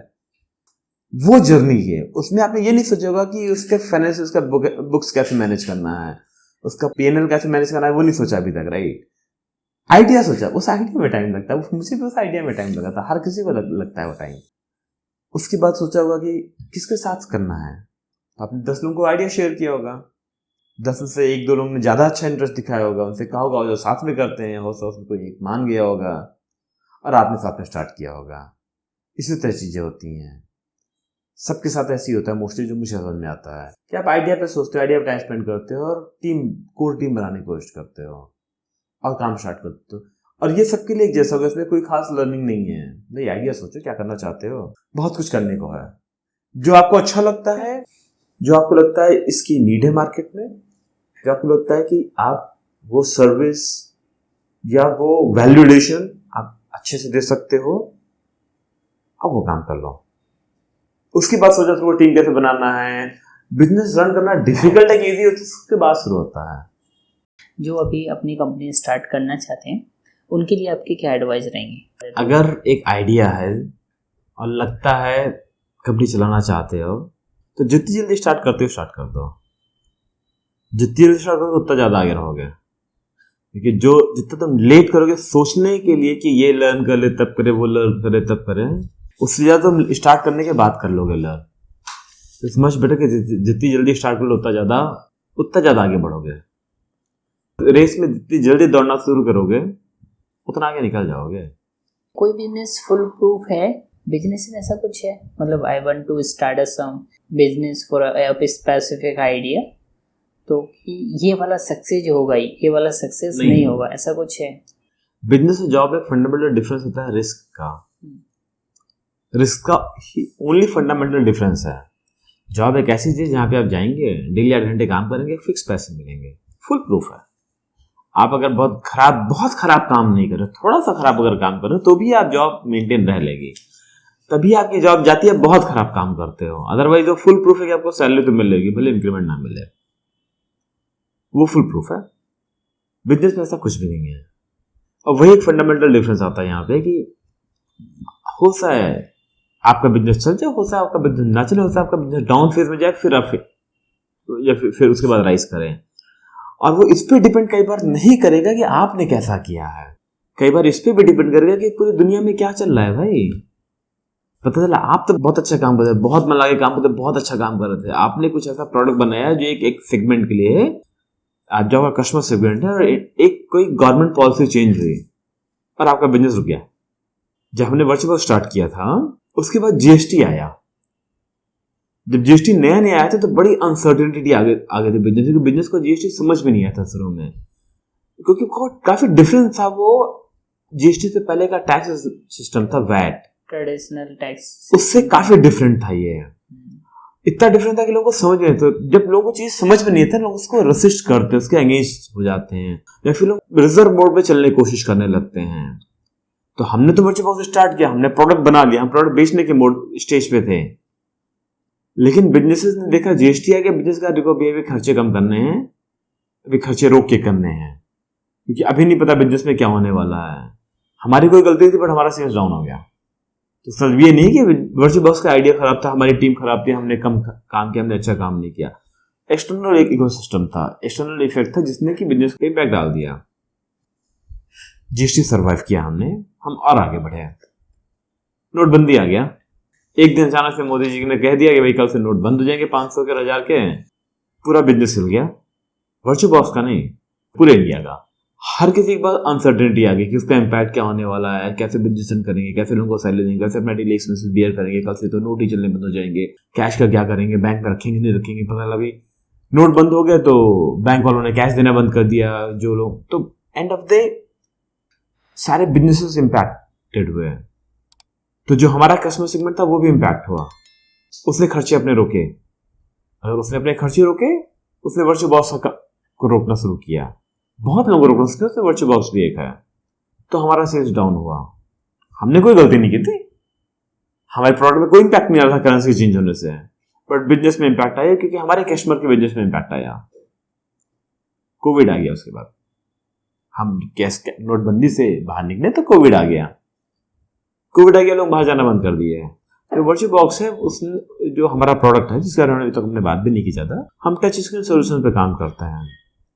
तो आजकल देखोगे मॉल में हो गया, एग्जीबिशंस में हो गया, हॉस्पिटल में हो गया, होटल्स में हो गया, तो बड़ी बड़ी टच स्क्रीन लगी होती हैं, 43 इंच की, 55 इंच की टच स्क्रीन, जिसमें आप इंटरेक्टिव स्क्रीन होती है, यहाँ पे आप उससे टच करके कुछ एक्टिविटी कर सकते हो। फॉर एग्जाम्पल मॉल डायरेक्टरी के फॉर्म में होता है, टिकटिंग कियोस्क के फॉर्म में होता है, इंफॉर्मेशन कियोस्क के फॉर्म में होता है, रजिस्ट्रेशन कियोस्क हो सकता है, फीडबैक कियोस्क हो सकता है, क्यू मैनेजमेंट सिस्टम हो सकता है, सेल्फ ऑर्डरिंग हो सकता है। इन सब में टच करना होता है। और आया था कोविड, इस बार तो गवर्नमेंट पॉलिसी भी चेंज नहीं हुई थी, बस एक वायरस आ गया था। तो जो फुल प्रूफ वाला थॉट प्रोसेस है ना, जिस भी पर्सन के मन में होता है कि क्या आइडिया फुल प्रूफ है जिस पे काम किया जाए ना, तो एक्चुअली वो काम न करे, करने के लिए नहीं कोशिश कर रहा है, काम ना करने के बहाने ढूंढने की कोशिश कर रहा है। वही सोचेगा कि कैसा फुल प्रूफ हो, कि पता है फुल प्रूफ से कुछ मिलेगा ही नहीं। आज के टाइम में दुनिया में, हम इंडिया की बात नहीं है, दुनिया में कोई भी बिजनेस वर्टिकल को ले लो, उसमें बड़ी बड़ी कंपनियां डूबी हैं, बड़ी बड़ी कंपनियां। फाइनेंस में बड़े बड़े बैंक डूब गए हैं, एविएशन में बड़ी बड़ी एयरलाइंस डूब गई हैं, फैक्ट्रीज में बड़ी बड़ी फैक्ट्रीज बंद हुई हैं, रिटेल से बड़ी बड़ी कंपनियां डूबी हैं। बिग बाजार कितनी बड़ी चेन थी इंडिया की, कोई सोच सकता था कि वो खत्म हो जाएगी? कोई सोच भी नहीं सकता था। डेक्कन एयरलाइंस, किंगफिशर एयरलाइंस गायब हो गई।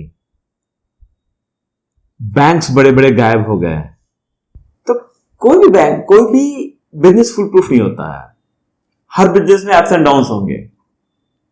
तो अगर कोई ये सोच रहा है कि कोई फुल प्रूफ आइडिया मिल जाए और उस पर काम कर ले, तो वो सेफ गेम खेलने की कोशिश कर रहा है, और सेफ गेम होता है जॉब करना। तो मेरी एडवाइस होगी कि जो सेफ गेम खेले तो जॉब कर ले, वो एक्चुअली सेफ रहेगा। क्योंकि हर कोई बिजनेस करने के लिए नहीं बना है, ये हर कोई जॉब करने के लिए नहीं बना है। जिसमें मैं जॉब करने के लिए नहीं बना हूं, मुझे बहुत अच्छे से समझ में आ गया था कि मैं जॉब नहीं कर सकता, मैं जॉब करने के लिए बना ही नहीं हूं। मैं जॉब देख लिया, अब आगे बढ़ते हैं। तो हर कोई सिर्फ बिजनेस करने के लिए नहीं बना है, जो कि एक अच्छी बात है। कुछ लोग हैं जो जॉब करने के लिए बने, कुछ हैं जो बिजनेस ज्यादा अच्छा कर सकते हैं, कुछ जो रिसर्च ज्यादा अच्छा कर सकते हैं। तो अगर सेफ चाहिए लाइफ, सिक्योर चाहिए लाइफ, तो जॉब करना एक बहुत ही सही डिसीजन होगा, इसमें कोई गलत नहीं है। ऐसा नहीं जॉब कर तो गलत काम कर रहे हो। बहुत से लोग इन्होंने जॉब किया और बहुत अच्छा काम किया है। करो जॉब।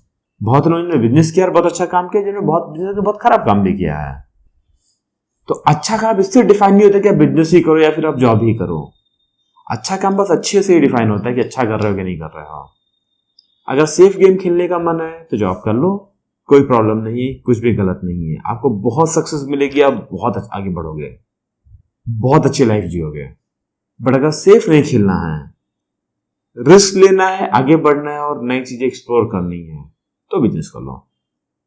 क्योंकि तुम्हें नहीं पता है कि चलेगा कि नहीं चलेगा, और सक्सेस होगा नहीं चलेगा किसी को नहीं पता है, ना आपको पता है ना हमें पता है।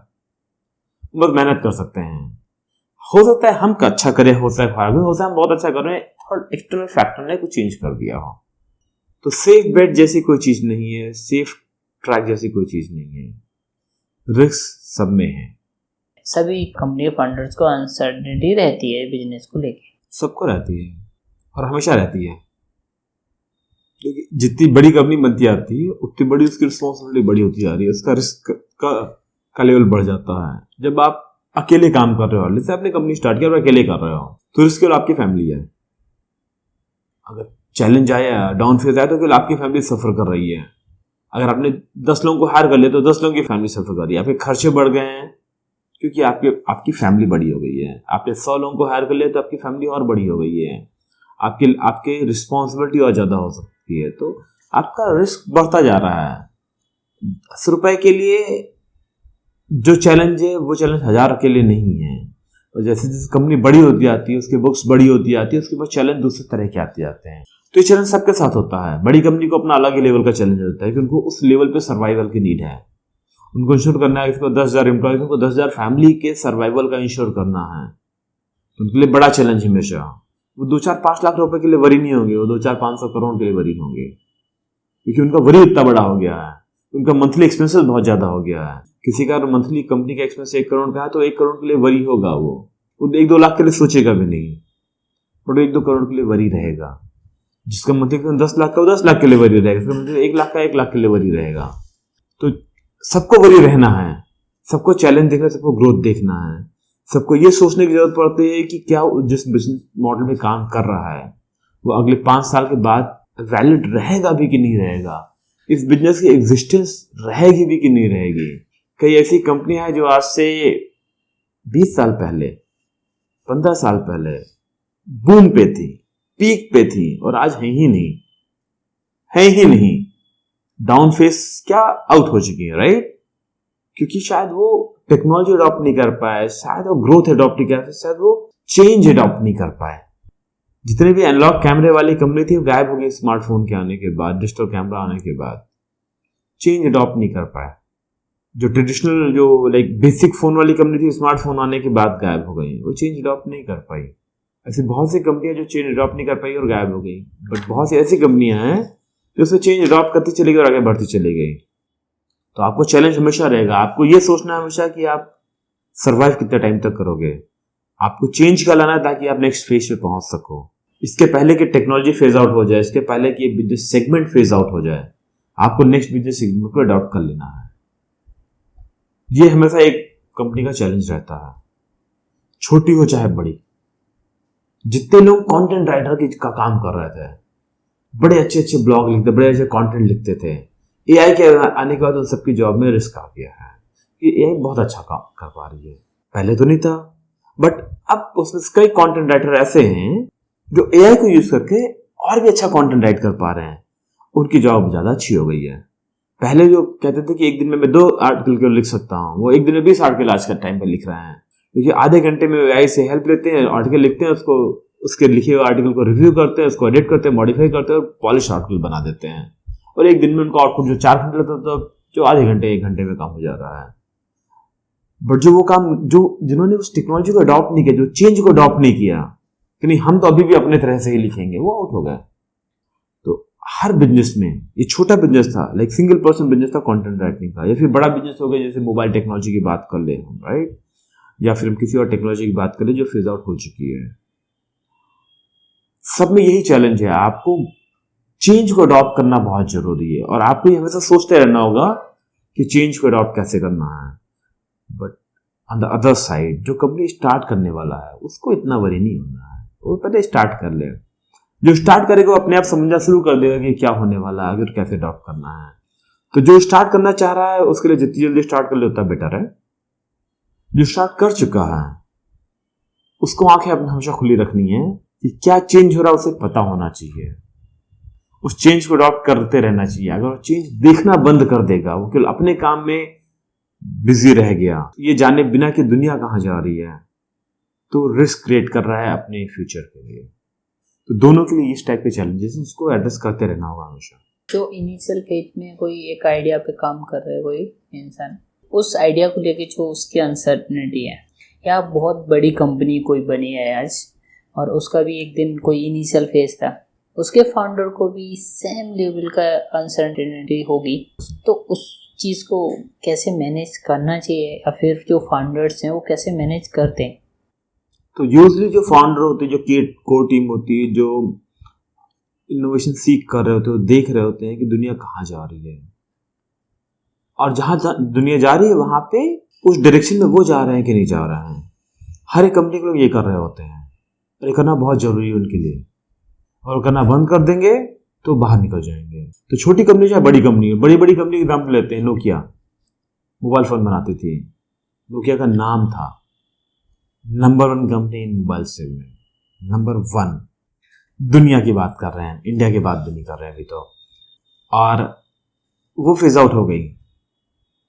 वो बात अलग है कि नोकिया का एक डिवीजन फेज आउट हुआ, जो मोबाइल डिवीजन है। नोकिया बहुत कुछ और भी कर रही है जिसमें आज के टाइम पे बहुत अच्छा कर रही है, जिसके बारे में एंड यूजर्स को पता नहीं कि वो B2B सेगमेंट में ज्यादा है ना कि B2C सेगमेंट में, बट वो एक सेगमेंट में गायब हुई। ऐसे और भी कंपनी जैसे जो कैमरा बनाती थी, जो एनालॉग कैमरा बनाती थी, वो फेज आउट हो गई। ऐसी और भी कंपनी है जो एनालॉग कैमरा से डिजिटल कैमरा में शिफ्ट कर गई, जो बहुत अच्छा कर रही है। तो हर कंपनी के साथ चैलेंज होता है, हर कंपनी ग्रो कर रही होती है, हर कंपनी ये देख रही होती है कि वो कहाँ जा रही है। वो अपनी कंपनी का ट्रेंड मॉनिटर कर रही होती है। जैसे जैसे कंपनियां बड़ी होती जाती हैं वो ट्रेंड मॉनिटर कर रही होती हैं कि उनका जिस मार्केट सेगमेंट में वो सेगमेंट बड़ा हो रहा है कि नहीं, और वो सेगमेंट बढ़ रहा है तो उनकी ग्रोथ बड़ी, उससे उनका कंट्रीब्यूशन बढ़ रहा है कि नहीं, और ये मॉनिटर करते रहना होता है हमेशा। तो जैसे आप बड़े होते हैं, आपकी कंपनी बड़ी होती जाएगी, आप टीम रखना शुरू करें जो टीम आपके लिए मॉनिटर कर रही है, जिसको आप मॉनिटर कर रहे होगे, और उस तरह से काम होता रहता है। कोई ऐसे तरीके जो जैसे हम अपने कंपनी के और अपने अच्छे फाइनेंसेस को और बेटर वे में जाके मॉनिटर कर पाए, मैनेज कर पाए? फाइनेंस मैनेज करने से क्या मतलब है? मैनेज मतलब जो उसके एक्सपेंडिचर्स होते हैं उनको, और कैसे हम डिफरेंट चीज़ों में कॉस्ट कटिंग को कैसे फिगर आउट करें, और चीज़ों में कैसे कॉस्ट कटिंग कर सकते हैं। क्योंकि एंड ऑफ द डे आप जितना आपके पास कैश फ्लो होगा उतना और आप अपनी कंपनी की चीज़ों पे और काम कर पाएंगे। कॉस्ट कटिंग एक बहुत सेंसिटिव मैटर हो जाता है कई बार। सही है कि नहीं है ये सब्जेक्टिव है सिचुएशन पे। तो कई बार कॉस्ट कटिंग करना होता है, कई बार कॉस्ट कटिंग करना नहीं होता है। सोचो कि अगर मैं अपना टाइम स्पेंड करूँ कॉस्ट कटिंग करने के लिए, और एक दिन लगा कि अगर मैंने 100 रुपये बचा लिए, बट दूसरी तरफ अगर मैं वही एक दिन लगा के 200 रुपये कमा सकता था, तो प्रेफर करूंगा मैं कॉस्ट कटिंग ना करूं। वो लीकेज रहने दो, 100 रुपये एक्स्ट्रा खर्च हो रहे होने दो कि मैं 200 बना ले गया। तो overall end of the day let's say मेरा 1000 रुपये का खर्चा था, मैंने एक दिन लगा के उसको 900 रुपये कर दिया, तो बैंक में मेरे पास 100 रुपये बच गया, ठीक है। वर्सेस मेरा 1000 रुपये खर्चा था, मैंने होने दिया उसे, पर एक दिन लगा के मैंने 200 रुपये और बना लिए, अब बैंक में 200 रुपये है। तो जरूरी नहीं कॉस्ट कटिंग अच्छा है कि नहीं है, डिपेंड करता है वो अपॉर्चुनिटी कैसी है, डिपेंड करता है वो सिचुएशन कैसी है। कहीं कहीं आपको लीकेज पे कंट्रोल करने की नीड नहीं है कि आप जैसे जैसे ग्रो करेंगे लीकेज तो बढ़ेगा ही बढ़ेगा, आप हर चीज ऑप्टिमाइज नहीं कर सकते हैं, बट उससे आपको फायदा देखना होता है। तो कॉन्सेप्ट है बहुत अच्छा सा है कि आपको पैसे बचा के रिच बनना है या पैसे कमा के रिच बनना है। बेटर कि आप पैसे कमा के आगे बढ़ो ना कि पैसे बचा के आगे बढ़ो। कि आप बचाओगे तो आपके जो उतने में ही बचाने का सोच पाओगे, उससे ज्यादा नहीं सोच पाओगे। पर आप पैसे कमाने की बात करें तो कितना भी कमा सकते हो। तो अगर फोकस आपने ज्यादा दे के पैसे कमा के रिच बनना है तो कमाने पे फोकस करो, फिजूल खर्च नहीं होने चाहिए, उसकी मॉनिटरिंग होनी चाहिए। बट फिजूल खर्ची और कॉस्ट कटिंग दोनों बिल्कुल अलग चीज हो गई। हो सकता है कोई एक 80% एफिशिएंसी काम करो, 70% एफिशिएंसी के साथ काम करो, बट उसकी नीड है, कोई बात नहीं, उसे करने दो काम कम एफिशिएंसी के साथ। अपना फोकस रखो कि वैसे 4 लोगों को लाके हम टीम को 4 गुना कैसे कर सकते हैं। अगर 4 गुना कम कर लेंगे तो अपने आप से आपका प्रॉफिट बढ़ जाएगा, आपका ग्रोथ अच्छी हो जाएगी। आप उसको बचाने की कोशिश कर रहे हो, उसको कहोगे नहीं 80% से तुम्हें 100 पहुंचाना चाहते हैं, तुम्हें 60% से 100 पहुंचाना चाहते हैं, तो आप केवल उसका 40% गेन कर पाओगे और कुछ गेन नहीं कर पाओगे। बट जिस दिन वो आपसे अलग हुआ वो खत्म हो जाएगा। बट वहीं पे आप उसके पे 4 लोगों को लेकर आ गए हो, अब आपका बिजनेस 4 गुना हो चुका है और एक चला गया तो 3 तो है ना अभी आपके पास। तो कई बार जरूरी होता है कि आप कॉस्ट कटिंग के जगह पे ग्रोथ के बारे में ज्यादा सोचो। आप जितना ग्रोथ के बारे में सोचोगे उतना आगे बढ़ोगे। स्टार्टअप कल्चर में या बिजनेस में मेंटोर का क्या रोल है और मेंटोर का क्या कॉन्सेप्ट है? मेंटोर एक ऐसा पर्सन हो सकता है, एक ऐसा पर्सन होगा जो आपको गाइड कर रहा होगा। देखिए आप अगर बिजनेस में तो आपको सब कुछ नहीं पता होगा। जैसे आप एक फैक्ट्री स्टार्ट करना चाह रहे हो, आपको फैक्ट्री के बारे में प्रॉब्लम पता होगा, प्रॉब्लम आपको बहुत और चीजें नहीं पता होंगी। जैसे आपको फाइनेंस कैसे मैनेज करना है नहीं पता होगा, आपको लाइसेंसिंग कैसे मैनेज करनी है आपको नहीं पता होगा, आपको कंप्लाइंस कैसे मैनेज करना है आपको शायद ना पता हो, आप उसके लिए आपको ग्रो कैसे करना है, आपको स्ट्रेटजी कैसे बनानी शायद आपको अच्छे से ना पता हो। कि आप एक पर्टिकुलर चीज जान रहे हो, दूसरी चीज नहीं जान पा रहे हो। मेंटर यहाँ बहुत हेल्प करते हैं। तो आपका अगर एक ऐसा मेंटर है जो आपको गाइड कर सके, जिसके साथ आप अपनी प्रॉब्लम स्टेटमेंट शेयर कर सको और वो आपको बता सके कि शायद ये तो ज़्यादा अच्छा हो सकता है, आपको डायरेक्शन बता सके। उस डायरेक्शन में वो डायरेक्शन सही है कि गलत है पता नहीं, वो भी आपको गाइड कर रहा है। वो भी आपको ये नहीं कर रहा है कि ये करोगे तो आपके 100 नंबर आ जाएंगे। आपको ट्राई करके दिखना है, आपको असेस करना है एंड ऑफ द डे की वो जो बता रहा है आपको कितना सही लग रहा है, आप उसके ऊपर कितना ट्रस्ट कर रहे हैं, आपको लॉजिकली कितना सही साउंड कर रहा है। बट एक मेंटर बहुत जरूरी होता है। कई बार वर्चुअल बॉक्स में हमने बहुत से मेंटर्स हैं हमारे, कई हैं जो हमें रेगुलर असेस करते हैं, हमारे ग्रोथ स्टोरी समझते हैं, हमारे प्रॉब्लम को समझते हैं, सुनते हैं, हमें गाइड करते हैं कि हम क्या कर रहे हैं। तो टाइम जब हम कई चीज़ों के लिए स्ट्रगल कर रहे थे तो हमारे मेंटर से हम वीकली बैठ के बात करते थे, हम उन्हें बताते थे कि हम आज इस वीक में हमने ये काम किया, हमें ये प्रॉब्लम्स आ रही हैं, इसके लिए क्या करें। तो हमें गाइड करते थे कि आशीष ये नहीं ये कर सकते हो, ऐसे नहीं वैसे कर सकते हो, ये भी एक ऑप्शन होता है। तो हमने पता किया कि अच्छा ये भी ऑप्शन होता है, मुझे तो पता ही नहीं था पहले से, क्योंकि मेरी एक्सपर्टीज वो कभी थी ही नहीं। उस प्रॉब्लम स्टेटमेंट के अराउंड की एक्सपर्टीज मेरी उस लेवल की, तभी तो मेरे लिए प्रॉब्लम स्टेटमेंट थी। अगर एक्सपर्टीज होती, प्रॉब्लम स्टेटमेंट ना होता तो मैं सॉल्व कर चुका होता। तो उन्होंने मुझे बहुत हेल्प किया, बहुत गाइड किया, फाइनेंस के अराउंड बहुत गाइड किया कि फाइनेंस कैसे मैनेज करते हैं, कैश फ्लो कैसे मैनेज करते हैं, क्या क्या तरीके होते हैं। तो फंडिंग की बात कर रहे हैं हम, राइट। तो फंडिंग एक इकलौता तरीका नहीं होता है पैसे लेने का, और भी बहुत से तरीके होते हैं। आप डेट ले सकते हो, आप लोन ले सकते हो, सब तरह के पैसे लेने के अलग फायदे और अलग नुकसान है, वो समझने की जरूरत होती है। रिलायंस के साथ लोन भी तो लिया जा सकता है, अगर आपका रिस्क कम है तो लोन ले लो ना। लोन लेने में कंट्रोल सारा आपके पास है, डिसीजन मेकिंग आपके पास है, आप अननेसेसरी अपने एक्सपेंसेस को एक्सपैंड नहीं कर रहे हो, आप बबल क्रिएट नहीं कर रहे हो जो बस्ट हो जाएगा, जो कि कई बार फंडिंग में होता है। बट फंडिंग लेने का अपना फायदा है कि अगर आप लॉस में चले गए तो आपकी रिस्पॉन्सिबिलिटी नहीं से पे बैक करने की, गए तो गए, सबके गए। लोन में अगर आप लॉस में चले गए तो फिर भी आपको पे करना, लायबिलिटी आपके ऊपर रहेगी, ऐसे आपकी कंपनी के ऊपर रहेगी।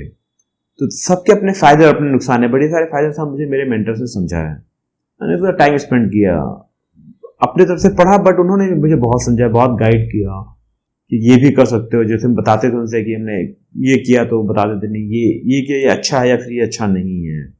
सेल्स स्ट्रेटजीज में हमने मेंटर्स लिए, उन्होंने हमें गाइड किया कि कैसे कैसे करते हो। टेक्नोलॉजी के लिए हमने लोगों से हेल्प ली, समझने की कोशिश किया। तो हर फील्ड में हमें कुछ, मेरे नेटवर्क के कुछ लोग थे हमारे नेटवर्क के जिन्होंने हमें गाइड किया, हमें हेल्प किया, हमें असिस्ट किया। कोई भी बिजनेस बड़ा करना है तो जैसे मैंने पहले भी कहा कि अकेले से कोई बिजनेस बड़ा नहीं होता है। You need to have people around you. आपके आसपास लोग होंगे जो आपकी हेल्प कर रहे होंगे और आपको आगे बढ़ा रहे होंगे। मेंटर्स इसलिए जरूरी हैं, अगर मिल जाए तो। अगर नहीं मिले तो ऐसा भी नहीं कि आप ग्रो नहीं कर सकते हो, बट मिल जाए तो आपको फायदा ही होगा, नुकसान नहीं होगा। तो it's good to have a mentor अगर मिलता है तो। हमें कंपनी के अंदर टीम कल्चर को और अच्छा करना है, तो हम टीम के अंदर के कल्चर को और कैसे बेटर बना सकते हैं? जहाँ पे टीम कल्चर अच्छे होते हैं ना, वहाँ पे टीम के ऊपर ट्रस्ट करना होता है, रिस्पॉन्सिबिलिटी देनी होता है, ओनरशिप देना होता है, टीम को ओनरशिप लेना होता है। तो आप ओनरशिप दे रहे हैं, बट अगर सामने वाला ओनरशिप ले नहीं रहा है तो भी इफेक्टिवली काम नहीं होगा। उनके ऊपर ट्रस्ट करना होता है, उन्हें टाइम देना होता है। एक्सपेक्टेशंस सिंक में होनी चाहिए। आपको पता चाहिए उनको क्या आपसे एक्सपेक्टेशन, और आपको पता चाहिए उनको आपको उनसे क्या एक्सपेक्टेशंस हैं। एक बॉन्डिंग होनी चाहिए, स्पेशली जब टीम छोटी है तब ऐसा बड़ी बॉन्डिंग बहुत इंपॉर्टेंट होती है। जैसे टीम बड़ी होती जाती है, आपके पास भी बैंडविड्थ क्रंच हो जाएगा, आपको तो टाइम लिमिटेशन रहेगी, आप कितनी बॉन्डिंग कर सकते हो, किस वक्त कर सकते हो, आप एक लिमिट तक करोगे। बट अगर टीम छोटी तब ज्यादा टाइम स्पेंड करते हो। स्ट्रॉन्ग टीम बना के रखना बहुत जरूरी है। एटलीस्ट जिससे आप डायरेक्ट वर्क रिलेशन में हो, उनके साथ आपके रिलेशन बहुत अच्छे होने चाहिए, आपके बॉन्ड बहुत अच्छे होने चाहिए। ये कल्चर इन्हांस करने का, कल्चर अच्छा रखने का बहुत सही तरीका होता है। जो कंपनी का कल्चर होता है ना, वो हमेशा अच्छा रखना जरूरी होता है। अगर गड़बड़ हो तो उसे कंटिन्यूसली ठीक करते रहना होता है। जैसे जैसे आपके साथ और लोग जुड़ते जाएंगे, आपका कल्चर शिफ्ट होगा, पॉजिटिव निगेटिव दोनों डायरेक्शन में होगा, उसको ट्रैक पे लाते रहना होता है। तो आपका लाइक बेसलाइन बहुत स्ट्रांग होना चाहिए कल्चर के, तो इस तरह से ही काम करना है, ये चीज फॉलो करनी है। वो हेल्प करता है एक अच्छी टीम को बना के रखने के लिए। एक बड़ी कंपनी या एक स्टार्टअप में काम करने का मौका मिले तो मुझे किस में प्रेफर करना चाहिए? बड़ी कंपनी का फायदा है कि वो स्टेबल रहेगी, स्टेबिलिटी वहां पे मेंटेन रहेगी, बट वहां पे लर्निंग लेकिन रिलेटिवली कम होगी कंपेयर करें स्टार्टअप से। तो स्टार्टअप में क्या होता है कि कम लोग होते हैं, छोटी टीम होती है, मतलब आपको ज्यादा काम करना पड़ेगा। ज्यादा से मतलब ये नहीं कि ज्यादा घंटे, कई बार मतलब ये भी है कि ज्यादा टाइप का काम, ज्यादा एक्सप्लोर करने को मिलेगा आपको, एंड टू एंड बहुत कुछ करने को मिलेगा, बहुत कुछ लर्न कर सकते हो। तो जो स्टार्टअप कल्चर होगा, जो स्टार्टअप कंपनीज होगी, उसमें आपको लर्निंग बहुत अच्छी होगी, आप बहुत कुछ सीख सकते हो बहुत छोटे टाइम में। अगर आप बड़ी कंपनी में गए और आप कोई जॉब कर रहे हो तो आपको जितनी जॉब आपको असाइन किया गया उतने के बाहर नहीं निकल पाओगे बहुत सालों तक। कई कंपनी में तुम बहुत साल निकाल दोगे, उतने छोटे सेगमेंट में ही काम करोगे, आपको पता ही नहीं कि उसके आगे और पीछे हो क्या रहा है। अगर आप छोटी कंपनी में हो, स्टार्टअप कंपनी में हो, तो आपको कभी छोटे स्कोप का तो काम मिलेगा नहीं। आपको कहा ही जाएगा कि आप पूरा एंड से एंड देखो, शुरू से लेकर अंत तक पूरा आप ही को देखना है।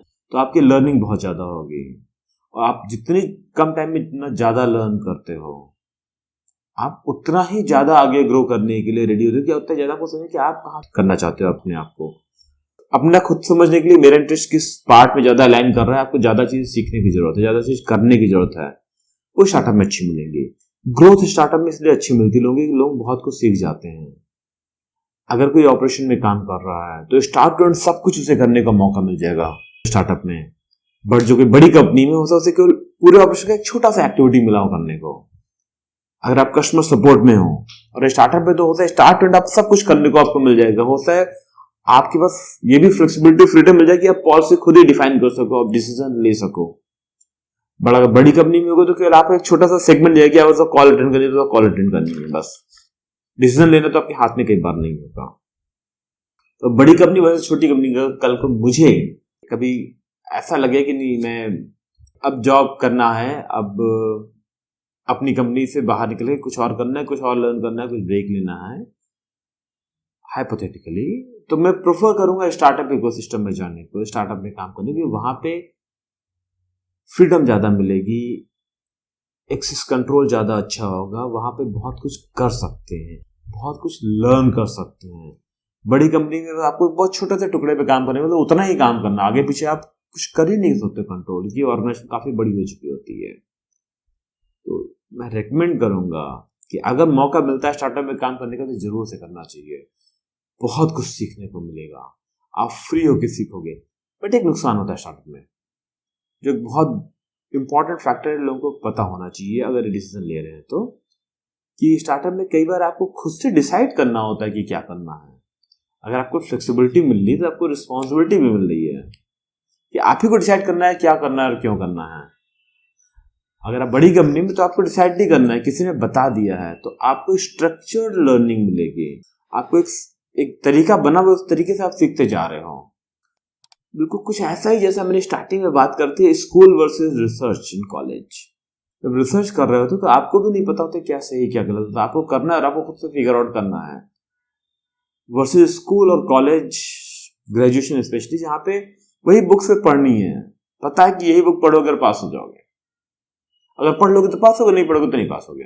जब रिसर्च जब कर रहे होते हो तो आपको नहीं पता आपने जो काम किया उससे कुछ मिलेगा कि नहीं। आप रिसर्च कर रहे हो सकता है रिसर्च फेल हो जाए, हो सकता है रिसर्च सक्सेस हो जाए। स्टार्टअप में भी यही है, अगर आप स्टार्टअप में है तो हो सकता है आप ही को डिसीजन लेने की करना है, क्या टेक्नोलॉजी यूज करनी है, क्या प्रोसेस यूज करना है, क्या कंप्लायंस यूज करना है, हो सकता है आपको ही बैठ कर डिसाइड करना हो, कोई आपके ऊपर है नहीं आपको बताने वाला। बट अगर आप बड़ी कंपनी में हो तो आपको सब कुछ कोई ना कोई बता रहा है। बट अगर बता रहा है तो आपको उतना ही काम करने को दे रहा है, उसके आगे पीछे नहीं करने को दे रहा है। तो अगर आप खुद से लर्न करने में इंटरेस्ट हो, चीजें एक्सप्लोर करने में इंटरेस्ट हो, बहुत चीजें सीखने और समझने में इंटरेस्टेड हो, तो स्टार्टअप एक अच्छा ऑप्शन है। बट आप बिल्कुल रिलैक्स लाइफ चाहते हो, बिल्कुल स्ट्रक्चर शेड्यूल लाइफ चाहते हो, तो कई बार आपको लगेगा कि एक बड़ी कंपनी में जॉब करना ज्यादा सही है, क्योंकि आपको पता है ये 9 से 5 तक यही काम करना, 9 से 6 तक ये काम करना है बस, और काम भी आपको पता है क्या करना है, अगर बस आपको कर देना है। तो ये दोनों फंडामेंटल डिफरेंस है। अब किसको क्या लाइफ सूट करती है, किसको क्या पसंद है, इस पे डिपेंड करता है कोई क्या डिसीजन लेना चाहेगा। बट डेफिनेटली लर्न बहुत ज्यादा कर सकते हो स्टार्टअप में जाके। किसी स्टार्टअप में आने से पहले या मुझे कोई अपना कोई बिजनेस स्टार्ट करना है, उससे पहले क्या माइंडसेट लेके किसी कंपनी को स्टार्ट करना चाहिए? ऐसे अगर आप स्टार्ट करने जा रहे हो कुछ एज ए स्टार्टअप, तो ये पता होना चाहिए आपको कि आप फेल हो सकते हो। फेलियर से डरना नहीं है। जैसे मैंने एग्जांपल दिया, क्यों मैं कुछ जाना, that was an example to let you know कि खतरा बहुत है, ये निकल के बाहर तो आ जाएगा। तैरने का मजा भी एक अपना अलग ही है, चलने और तैरने में बहुत अंतर है, लेकिन उससे बाहर आने के लिए पहले तैरना पड़ता है, तभी तो एक्सपीरियंस मिलेगा।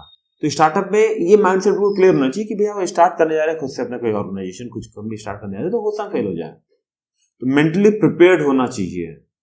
देखिए अगर आपने कुछ स्टार्ट किया और फेल हो गए तो ये नहीं होना चाहिए कि अरे तो कुछ कर नहीं पाए, बल्कि ये सोचना चाहिए कि हमने क्या क्या लर्न किया और अगले स्टार्टअप को और अच्छा कैसे करना है। ओवरनाइट सक्सेस जैसी कोई चीज़ नहीं है, तो ऐसा नहीं कि आपकी पहली कंपनी चलाए और वही बिल्कुल बड़ी सी कंपनी बन जाए, जरूरी नहीं है। होता है पहली कंपनी, होता है दूसरी, होता है तीसरी कंपनी बने, होता है चौथी, होता है 5वीं बने। बट 5वीं कंपनी सक्सेसफुल करने के लिए जरूरी कि आप पहले 4 कंपनी में फेल होकर लर्न तो कर लो। तो किसी को और कंपनी चलाना है और लॉन्ग टाइम तक चला के कुछ ग्रो करना है, अपने आप को किसी दूसरे लेवल पे लेके जाना है, तो ये मेंटली प्रिपेयर रहना है कि भाई failure is a part of life. हर कोई फेल होता है, और अगर फेल हो गए तो फिर सक्सेस भी हो गए, क्योंकि उसे लर्न कर रहे हो गए। लर्न करना है, आगे बढ़ना है, फिर से कोशिश करना है, फिर से लर्न करना है, फिर से आगे बढ़ना है, फिर से कोशिश करना है। आप हर बार अगर लर्न करके आगे बढ़ रहे हो तो आप डेफिनेटली सक्सेस हो जाओगे। ये बहुत ही इंपॉर्टेंट पार्ट है जो कि कई लोग स्टार्ट करते टाइम में मिस कर जाते हैं। दूसरा है पेशेंस बहुत होना चाहिए, बहुत ही शॉर्ट टाइम इम्पैक्ट पर डिसीजन ले लेना चाहिए, क्योंकि हर एक कंपनी का डाउन फेज आता है। पता लगा आपकी कंपनी थोड़ा सा नुकसान में चली गई, आप डर गए, आपको लगा यार तो कुछ कर ही नहीं पाएंगे, छोड़ो यार नौकरी करते हैं वापस जाके, तो आप चला ही नहीं पाओगे स्टार्टअप। तो मेंटली प्रिपेयर होना होगा कि डाउन फेज तो आएगा ही आएगा। आपको डाउन फेज सर्वाइव करने के लिए आपकी प्लानिंग होनी चाहिए, प्लानिंग इन द सेंस कि आपकी लायबिलिटी कम हो तो आपके लिए बेटर है, आपके एक्सपेंसेस कम हो तो आपका बेटर है। ऐसा नहीं होना चाहिए कि मेरा खर्चा तो इतना ही ज़्यादा होगा, हम पार्टी तो डेली करेंगे भले ही कुछ भी हो जाए, भाई हम बहुत अच्छा बहुत ही लैविश बाहर का ही खाना खाएंगे कुछ भी हो जाए, नहीं। डाउन फेज में आपको कंट्रोल करना है। जब आपका अच्छा टाइम चल रहा होगा, जब अच्छा चल रहा होगा तो आपको जैसे चाहो वैसे करो, बट इसके लिए मेंटली प्रिपेयर रहना है। तो आप स्टार्टअप अच्छा चला लोगे, अपनी कंपनी अच्छी चला लोगे। आपको ये ध्यान में रखना चाहिए कंपनी स्टार्ट करने के टाइम पे कि आपको एक टीम बिल्ड करना है। ये नहीं सोचना है सबसे पहले कि कंपनी बिल्ड करना है, सबसे पहले ये सोचना है कि आपको एक टीम बिल्ड करना है कि अगर एक टीम बिल्ड होगी तभी एक कंपनी बिल्ड होगी। एक कंपनी से टीम नहीं बनती, एक टीम से कंपनी बनती है। तो आपको एक अच्छी टीम बिल्ड करना है, आपको लोगों को लाना है, आपको अपने साथ लोगों को जोड़ना है। आपके ड्रीम लोगों के ड्रीम होने चाहिए, लोग आपको समझे और आप लोगों को समझे, बहुत जरूरी है। ऐसा नहीं कि ये अच्छा नहीं कर उसको निकालो कल दूसरे को लेकर आ जाओ, ऐसे टीम नहीं बनती है। तो टीम बनाना है आपको लोगों के ऊपर ट्रस्ट करना है, लोगों को आपके ऊपर ट्रस्ट करना है। ऐसे लोगों को आपको अपने साथ जोड़ना है, ऐसे एसोसिएशन आपको बनाने हैं अपने टीम में, अपने ग्रुप में। तो ये कुछ एक इंपॉर्टेंट फैक्टर है अगर आपको कंपनी बनाना है और आगे बढ़ना है। हो सकता है आपने बहुत अच्छी टीम बनाई हो बट कंपनी ना चल पाए, आइडिया ना चल पाए, क्योंकि शायद प्रोडक्ट मार्केट फिट बैठा नहीं। कोई बात नहीं, आपके से अगर एक टीम है तो दूसरे आइडिया पे काम कर सकते हो, आप कुछ और पैरेलल स्टार्ट कर सकते हो, कुछ और प्रोजेक्ट पिक कर सकते हो और कुछ और अच्छा कर सकते हो। एक अच्छी टीम बना लिया, आपको पता है डाउन फेज आएगा तो आप बाहर निकलना जानते हो, निकल के चले जाओगे। तो यही 2-4 फैक्टर्स हैं जो बहुत इंपॉर्टेंट सबको पता होना चाहिए कंपनी बनाने के लिए, कंपनी चलाने के लिए। अभी तक आपकी कंपनी जो वर्चुअवर्क्स है उसकी ट्रेजेक्टरी कैसी रही है और मेनली वर्चुअवर्क्स किस सेक्टर में काम करती है? मैंने ऑलरेडी बताया था वर्चुअवर्क्स की राइड बहुत ही रोलर कोस्टर वाली राइड रही है। अप्स एंड डाउन्स की भरमार है हमारे पास। हमने कंपनी स्टार्ट किया, हमने बताया कि जीएसटी आ गया, बिजनेस डाउन हुआ। उससे बाहर निकले, नोटबंदी आ गया, बिजनेस डाउन हुआ। उससे बाहर निकले, कोविड आ गया, बिजनेस डाउन हुआ। फिर बाहर निकले हैं, अब क्या होगा पता नहीं है। हम मेंटली प्रिपेयर्ड हैं, कुछ भी हो सकता है, क्योंकि अप्स हैं तो डाउन्स ही हैं। तो जर्नी इंटरेस्टिंग थी, बिजनेस बहुत ही ऊपर नीचे हुआ। हर बार हमने फिगर आउट किया कि हमें करना क्या है। इंटरेस्टिंग स्टोरी बताते हैं कोविड के टाइम की। जैसे मैंने बताया कि हम टच स्क्रीन सोल्यूशन पे काम करते थे, तो जो मॉल्स में टच स्क्रीन लगी थी, जो इवेंट में इवेंट एंड मॉल हमारा बहुत बड़ा बिजनेस सेगमेंट हुआ करता था। कोविड आया, मॉल बंद हो गए, कोविड आया, एग्जीबिशन बंद हो गए, दोनों सेगमेंट बंद हो गए, हमारा रेवेन्यू खत्म हो गया। टीम लेकिन हमारी थी, टीम हमारी बहुत स्ट्रांग थी, टीम हमारे साथ थी। टीम को पता था कि बिजनेस डाउन हो रहा है, टीम को पता था कुछ नहीं रहा, फिर भी टीम हमारे साथ थी। हमने उस टाइम पे ये सैड होने की जगह पे कि हम कुछ कर नहीं पा रहे हैं, हमने अपनी एनर्जी को कलेक्ट किया और कुछ ऐसा किया जिससे जब हम कोविड के बाद में बाहर आए तो एक नए वर्चुअवर्क्स के फॉर्म में बाहर आए। तो हमने अपने पूरे टेक्नोलॉजी को उस टाइम में रीराइट कर दिया। हमने एक नए लेवल की टेक्नोलॉजी लिख दी और वो जो नए लेवल की टेक्नोलॉजी हमने लिखी वो इतनी पावरफुल हो गई कि उससे बहुत कुछ अब कर पा रहे जो हम पहले कर नहीं पाते थे। तो उस टाइम पे जब हमारा बिजनेस डाउन था, उस टाइम पे हम ये सोचने यहाँ पे कि हमारे डाउन है, हम ये सोचने पे शुरू हो गए कि अब क्या करें कि जब बाहर आएंगे तो और अच्छा हो, बाहर आए तो और अच्छा कैसे बन जाए। तो हमें अपने आप को इवॉल्व करने पे लग गए थे और हमने पूरी एनर्जी लगा दी अपने पूरे सिस्टम को रीराइट करके इवॉल्व करने में, और हम वर्चुअवर्क्स का नेक्स्ट वर्जन बना दिए। तो हमारे पास 2 वर्जन वर्चुअवर्क्स के हैं, एक पुराना आर्किटेक्चर हमारा, एक नया आर्किटेक्चर है। नया आर्किटेक्चर हमारा पुराना आर्किटेक्चर के लर्निंग को लेके, मार्केट को समझ के, बिजनेस को समझ के, अपने स्कोप को समझ के हमने रीराइट करके एक नया सिस्टम बना दिया है और वो पुराने सिस्टम से बहुत ज्यादा पावरफुल बना दिया है हमने। उस सिस्टम को जैसे हम क्या करते हैं, हमने टच सोल्यूशन में काम करते हैं, उसके साथ हमने एक वेबसाइट बिल्डर बनाया है, एक मोबाइल ऐप बिल्डर बनाया है और एक कियोस्क बिल्डर बनाया है। तीनों एक ही आर्किटेक्चर को फॉलो करते हैं। मतलब किसी ने अगर कोई हमारा क्लाइंट है जिसने हमसे वेबसाइट लिया है, उसका मोबाइल ऐप भी तुरंत बन जाता है, उसका इंटरेक्टिव कियोस्क भी तुरंत बन जाता है। हम इस कॉन्सेप्ट को करना चाहते थे, इस पे काम कर रहे थे। हमारा मोबाइल ऐप बिल्डर और वेबसाइट बिल्डर बहुत ही वीक था, क्योंकि हमारा स्टार्ट पॉइंट था, जो सोच हमने वर्चुअल स्टार्ट किया था वो एक कैटलॉग कंपनी था, वो जेनरिक नहीं था।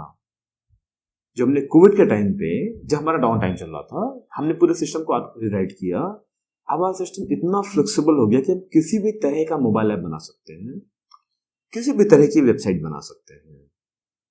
वो फ्लेक्सिबिलिटी आई क्योंकि हमने पूरे सिस्टम को रीराइट किया है। तो जब भी डाउन फेज होता है, जो हमारे साथ हुआ, उस टाइम को हमने यूटिलाइज किया अपने आप को और अच्छा करने के लिए, और करते करते हम इस लेवल पे पहुंचे जब हम बहुत अच्छा कर रहे हैं।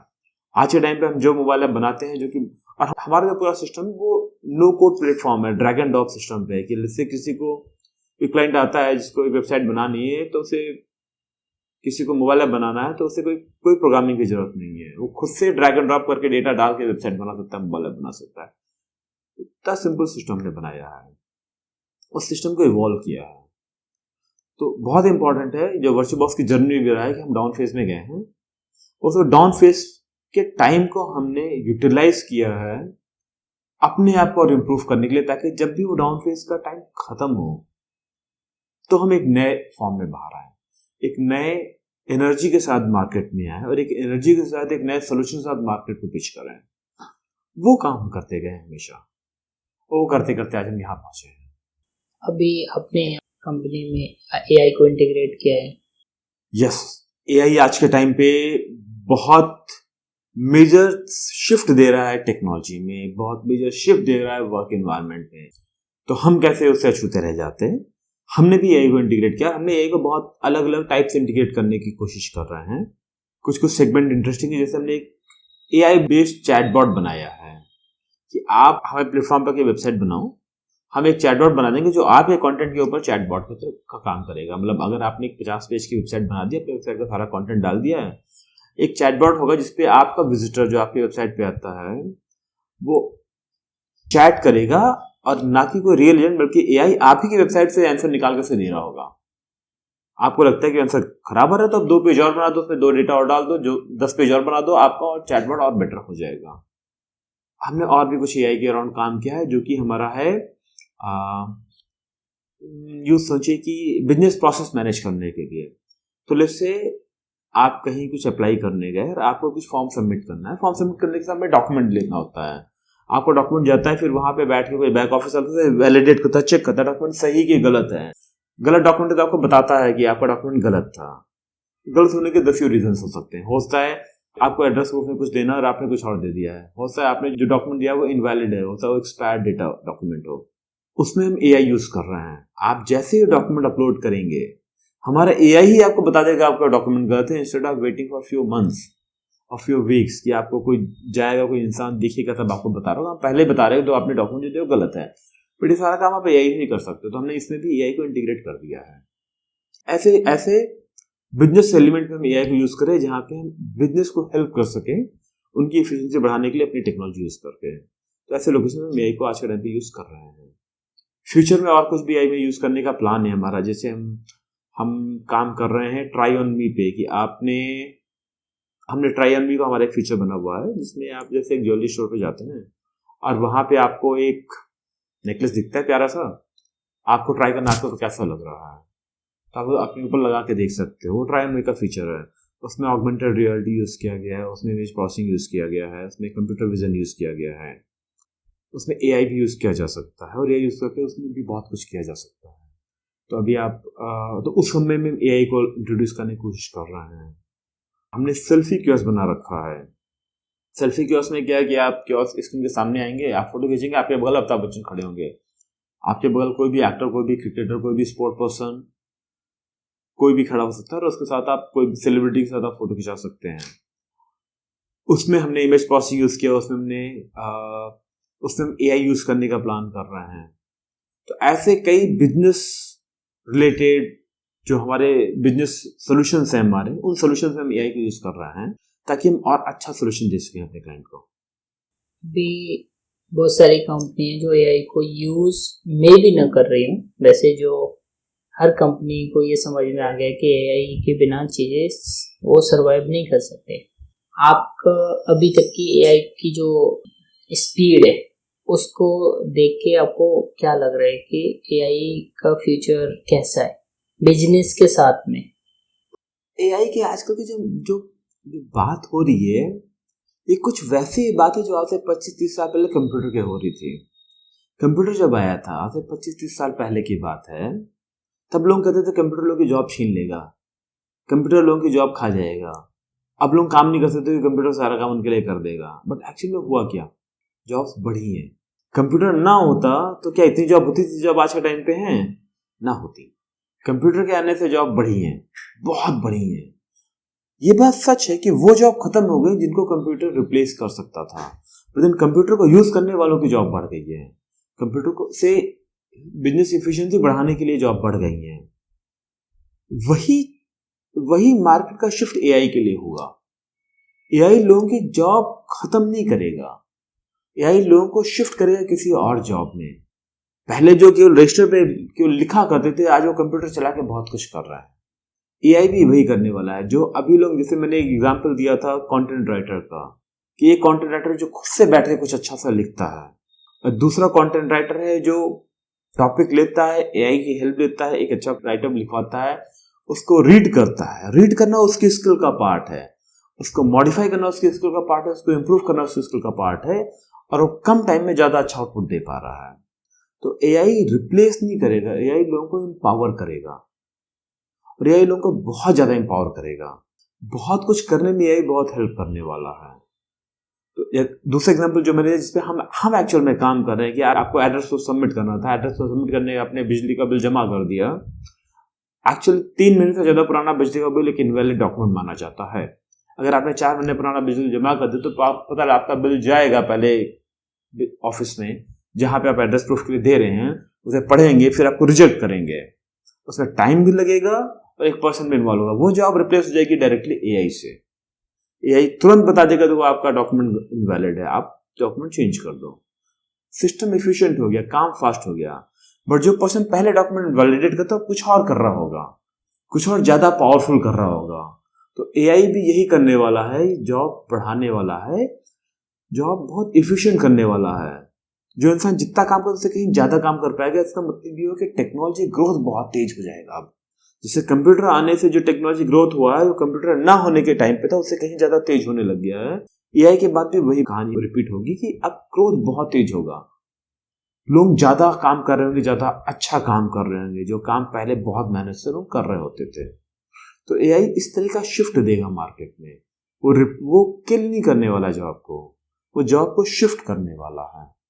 rather too afraid about AI, I think business को अपने अंदर उसको इंटीग्रेट करना बहुत जरूरी होगा। जिसने इंटीग्रेट नहीं किया वो डेफिनेटली फेज आउट हो जाएगा, वो बाहर निकल जाएगा मार्केट से। जैसे टेक्नोलॉजीज कंपनी की बात कर, जैसे अलग अलग टाइप की कंपनीज हैं, जिसने कंप्यूटर यूज नहीं किया आज के टाइम पे वो कंपनियां बाहर ही हैं ऑलमोस्ट। किसी भी टाइप की कंपनी को ले लो, हर कंपनी कंप्यूटर यूज कर रही है, जो नहीं यूज कर रही है वो बाहर हो चुकी है। जो भी कंपनी नए इकोसिस्टम को यूज नहीं कर पाएगी, नई टेक्नोलॉजी यूज नहीं कर पाएगी, वो बाहर होगी, क्योंकि जो उससे कॉम्पिटिटर्स हैं वो यूज कर रहे होंगे और वो ज्यादा इफिशिएंट तरीके से अच्छा काम कर रहे होंगे।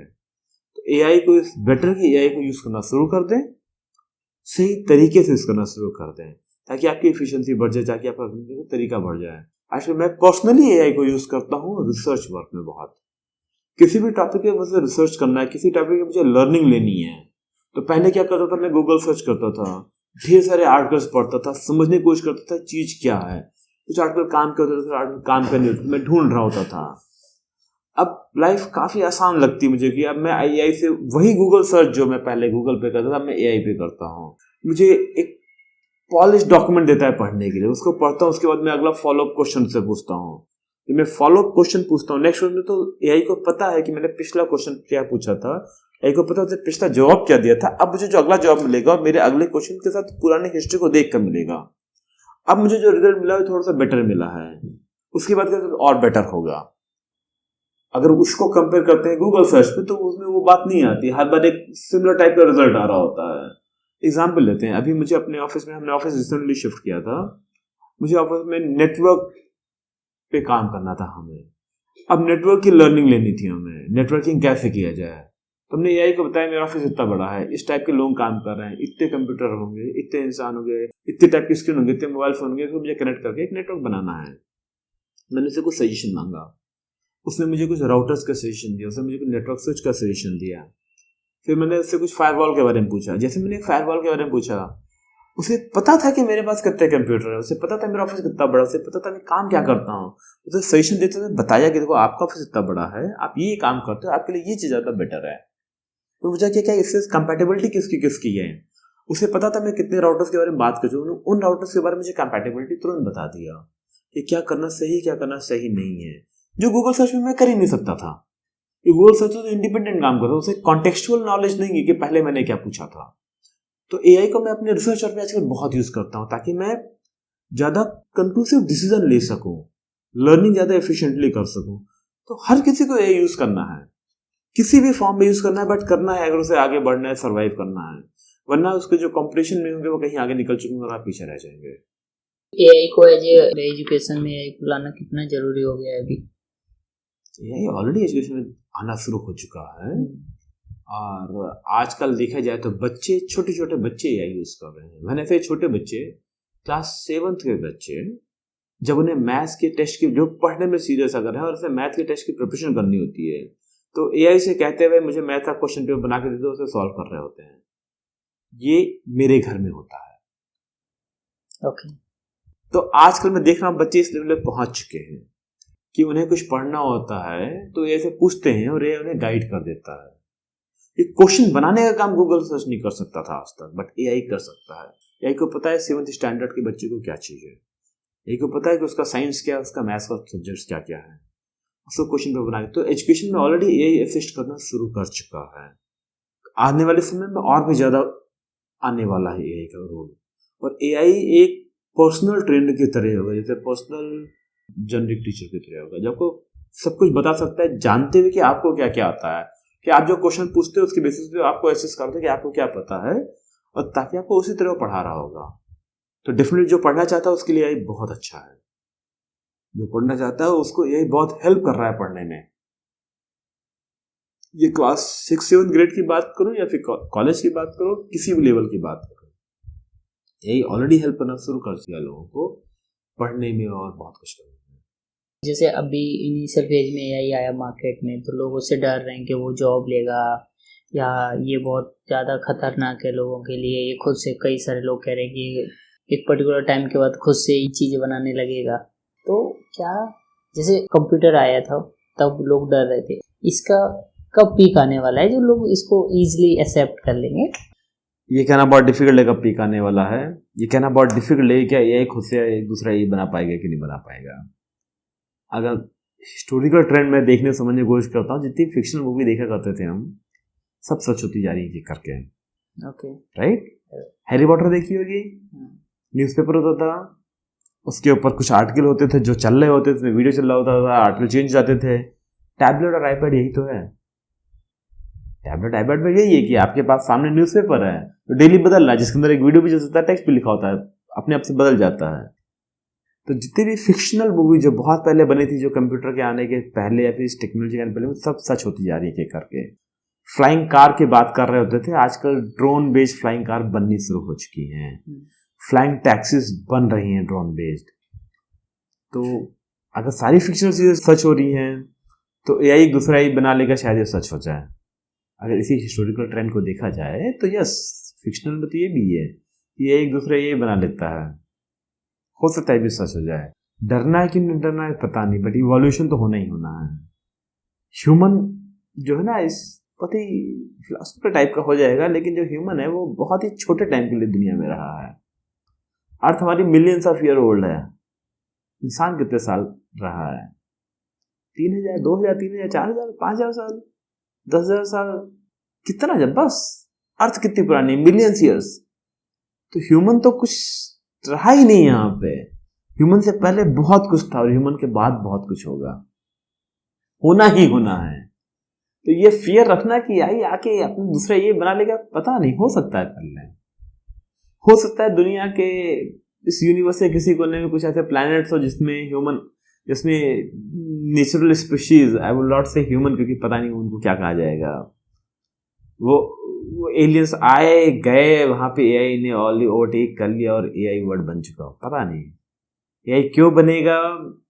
एक कुछ एलिमेंट्स है जो एआई के पास शायद कभी आएंगे कि नहीं आएंगे, जो इंसानों के पास है, जैसे इमोशंस। पता नहीं, अभी किसी को नहीं पता है क्या कंप्यूटर कभी इमोशन समझ सकता है, फीलिंग समझ सकता है कि नहीं। फिक्शनल मूवीज कहती हैं यस हो सकता है, ये पता नहीं। जैसे एआई डेटा को रीड करके ये समझ पाता है ना कि ऐसी सिचुएशन में ये चीज करते हैं, ऐसी सिचुएशन में एआई डेटा को रीड करके बता पाता है, समझ पाता है। और बता पाना तो बहुत अलग चीज है। ये समझ नहीं पाता, ये बता पाता है। इंसान समझ पाता है कि क्या करना है, इंसान एक्शन ले लेता है, यही एक्शन नहीं लेता है। यही बता पाता है कि जो तुमने पूछा हम तुम्हें बता रहे हैं। करेक्ट। एक क्वेश्चन आपने डाला, उसके बेसिस पे आप क्वेश्चन पूछते जा रहे हो, जैसे अभी एग्जांपल दिया, वो जो आपका 4 मिनट पहले जो चीज पूछी थी उस पूरे कॉन्टेक्स्ट को वो समझ के आपको आंसर दे रहे हैं। तो सेम वे में वो डेटा को रीड कर रहे हैं। और ये अभी एआई का एक लिमिटेशन है कि उसकी एक शॉर्ट मेमोरी है जो वो चीज़ बहुत कम टाइम के लिए स्टोर कर पाता है, वो हमने लिमिट करके रखा है व्हाटएवर इट इज। लेकिन यदि इसी को हम लिमिट हटा दें तो उसके पास डेटा आता रहेगा और उसको रीड करता रहेगा। बहुत डेटा सेट बनेंगे, हर डेटा सेट को वो रीड करके समझ पाएगा कि इस सिचुएशन के लिए ये एक्शन लिए थी ह्यूमन ने, क्योंकि डेटा ड्रिवन जो डेटा है वो तो हम ही क्रिएट कर रहे हैं हर सिचुएशन को, और उसकी स्पीड तो बहुत ज़्यादा है। तो वो इतने ज़्यादा डेटा सेट से चीज़ें निकाल लेगा कि वो बहुत सारे परम्यूटेशन कॉम्बिनेशन लगा के वो ये चीज़ समझ सकता है कि ये सिचुएशन के लिए ये इन्होंने एक्शन लिया था। तो सच में इमोशन तो वो ही है। यहाँ पे हम एक फंडामेंटल चीज मिस कर गए, उस पर फोकस करते हैं थोड़ी देर के लिए कि मैंने क्या किया। मैंने एग्जांपल में कहा था कि मैंने कंप्यूटर एआई को बताया कि भाई मेरा ऑफिस इतना बड़ा है, कौन सा राउटर यूज करना चाहिए, कौन सा नेटवर्क टोपोलॉजी यूज करना चाहिए, कौन सा फायरवॉल यूज करना चाहिए, और मुझे एआई बता गया। तो यानी एआई बता कर सकता था, बट एआई ये नहीं सोच पाता कि क्यों यूज करना है, क्या जरूरी है यूज करना, ना करे तो क्या होगा, करे ही क्यों इस चीज को। तो अब सोचते कि मैंने क्यों पूछा। मैंने इसलिए पूछा कि मुझे कंपनी चलानी है, मुझे कंपनी का मैंने ऑफिस बड़ा किया है, यानी बड़े ऑफिस में मुझे डिफरेंट नेटवर्क चाहिए और नेटवर्क देना मेरे लिए जरूरी है, अदरवाइज मैं कंपनी चला नहीं पाऊंगा। कि मेरी कंपनी चलाने की नीड है। कंपनी क्यों चलाना है? क्योंकि मुझे ग्रो कराने की नीड है, क्योंकि मुझे ग्रोथ की नीड है, क्योंकि मेरी नीड मेरे नेटवर्क बनाना नहीं है, नीड मेरी इंटरनेट देना नहीं है, नीड मेरी कंपनी को ग्रो कराना। कंपनी क्यों ग्रो कराना है? क्योंकि मुझे उसे खुशी मिलती है, दैट्स माय हैप्पीनेस, राइट। कि मैं ज़्यादा जॉब क्रिएट कर पा रहा हूँ, ज़्यादा अच्छा काम कर पा रहा हूँ, ज़्यादा लोगों को की प्रॉब्लम सॉल्व कर पा रहा हूँ। ज़्यादा लोगों की प्रॉब्लम सॉल्व करने से मुझे हैप्पीनेस मिली, इसलिए मैं सॉल्व कर रहा हूँ। नहीं मिलेगी तो मैं नहीं करूँगा। एआई को क्या खुशी मिलेगी किसी की प्रॉब्लम सॉल्व करके? अगर किसी की प्रॉब्लम सॉल्व करके एआई को खुशी मिलने लगे तो यस, एआई ओवरटेक कर लेगा इंसान को, बट वो happiness is an emotion, knowledge is not an emotion. ये इज ए नॉलेज, उसका इमोशन नहीं है। हम जो कुछ भी कर रहे होते हैं सब इमोशन की बाउंड्री में बंध के कर रहे होते हैं। एआई के बस वही पार्ट बस नहीं है। अगर एआई के पास इमोशन ना आ गया तो yes, AI can overtake anyone, human को ओवरटेक कर ले जाएगा वो। बट अभी वो इमोशन का एलिमेंट नहीं बन पाया है, नहीं बनाया, कैसे बनेगा कुछ पता नहीं किसी को। तो वो कंपोनेंट एक ऐसा कंपोनेंट जिसके कारण अभी भी वो इंसान को रिप्लेस नहीं कर सकता है। वरना क्यों जरूरत है एक मशीन को दूसरी मशीन बनाने की? इंसान को एक दूसरा इंसान बनाने की जरूरत होती है। क्यों होती है? क्योंकि हमें अपने वंशज चलाने होते हैं, हम परिवार बनाते हैं। रे कि हमने जो प्रॉपर्टी बनाई, जो हमने अपना घर बनाया, किसी को तो देंगे ना। हमें हैप्पीनेस, हमें बच्चे चाहिए, हमें फैमिली बड़ी करना है कि हमारा नाम कंटिन्यू रहे, नाम कंटिन्यू रखना है। हमें कुछ ऐसा करना है जिसे लोग हमें याद रखें। एआई को क्यों जरूरत है कोई उसे याद रखे? अगर 50 रोबोट आ गए तो क्यों चाहिए कि 50 रोबोट चाहिए, 51 रोबोट उसे याद रखे? ये तो रोबोट है। इमोशनल कंपोनेंट मिसिंग है। हम सब कुछ इसीलिए कर रहे हैं, हम सब कुछ इमोशनल कंपोनेंट एलिमेंट ड्राइव कर रहे हैं। अगर वो एलिमेंट नहीं है तो हम कुछ भी नहीं कर रहे हैं। अगर किसी को मैं कह दूं कि भाई तुम्हें जो चाहो वो खाने को मिलेगा, जो चाहो वो लग्जरी मिलेगी, बहुत ही ज्यादा चांस है कि वो लेजी बन जाएगा, बहुत ज्यादा चांस है वो लेजी बन जाएगा।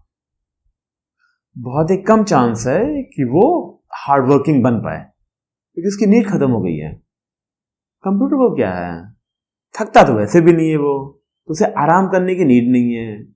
हमें अच्छा घर चाहिए, हमें अच्छा बेड चाहिए, अच्छा गद्दा चाहिए, सुकून से सो सकें, हमें एसी चाहिए, सुकून से रह सकें। कंप्यूटर को क्या चाहिए, वो तो वैसे थकता नहीं है।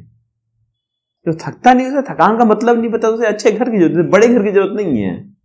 हमें जरूरत है हम लोग को दिखा सके कितना अच्छे घर में हम रहते हैं, हम लोग का घर देख सके लोग कितने अच्छे घर में रहते हैं। कंप्यूटर को उसे खुशी मिलेगी दूसरा कंप्यूटर कितने अच्छे घर में रहता है। तो जब तक कि वो इमोशनल कंपोनेंट नहीं आता है तब तो यही कभी भी ओवरटेक कर ही नहीं सकता, क्योंकि उसका रीजन नहीं ओवरटेक करने का। नॉलेज है उसके पास, डोंट डिनाई दैट लाइन, क्योंकि उसका कॉन्टेक्सुअल जिससे हम बात कर रहे थे ना, उसकी कॉन्टेक्सुअल नॉलेज बहुत अच्छी है, वो ज्यादा अच्छा डिसीजन ले सकता है। बट डिसीजन लेगा क्यों? डिसीजन लेने का रीजन ही नहीं होगा उसके पास ना। आप पर्सनल लाइफ में और काम में दोनों में बैलेंस कैसे रख पाते? डिफिकल्ट होता है, कई बार बहुत डिफिकल्ट होता है। वर्क मेरा पैशन है, जब काम करता हूँ तो घड़ी देख के काम नहीं करता, आई जस्ट वर्क।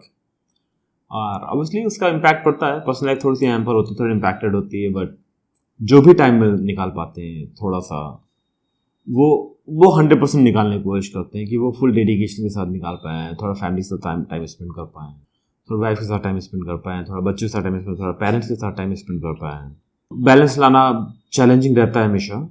कई बार होता है कि हम कुछ प्लान कर रहे हैं और पता लगा कुछ और इंपॉर्टेंट काम आ गया, ऑफिस का, में सारे प्लान ड्रॉप करने पड़ जाते हैं। इट हैपेंस मल्टीपल टाइम्स, और ड्रॉप करने पड़ गए तो पड़ गए, हम कुछ कर नहीं सकते उसके लिए, क्योंकि ऑब्वियसली वर्क भी मेरे लिए एक बड़ा परिवार ही है मेरा, ये फैमिली है, मेरा पैशन है, मेरा लाइक पार्ट ऑफ लाइफ है मेरे, और बहुत बड़ी रिस्पॉन्सिबिलिटी। तो इसको इग्नोर नहीं कर सकते, इसको स्किप नहीं कर सकते हैं। बट हाँ, जो भी टाइम मिलता है कोशिश करते हैं फैमिली के साथ एक क्वालिटी टाइम स्पेंड करने की कोशिश कर रहे हैं।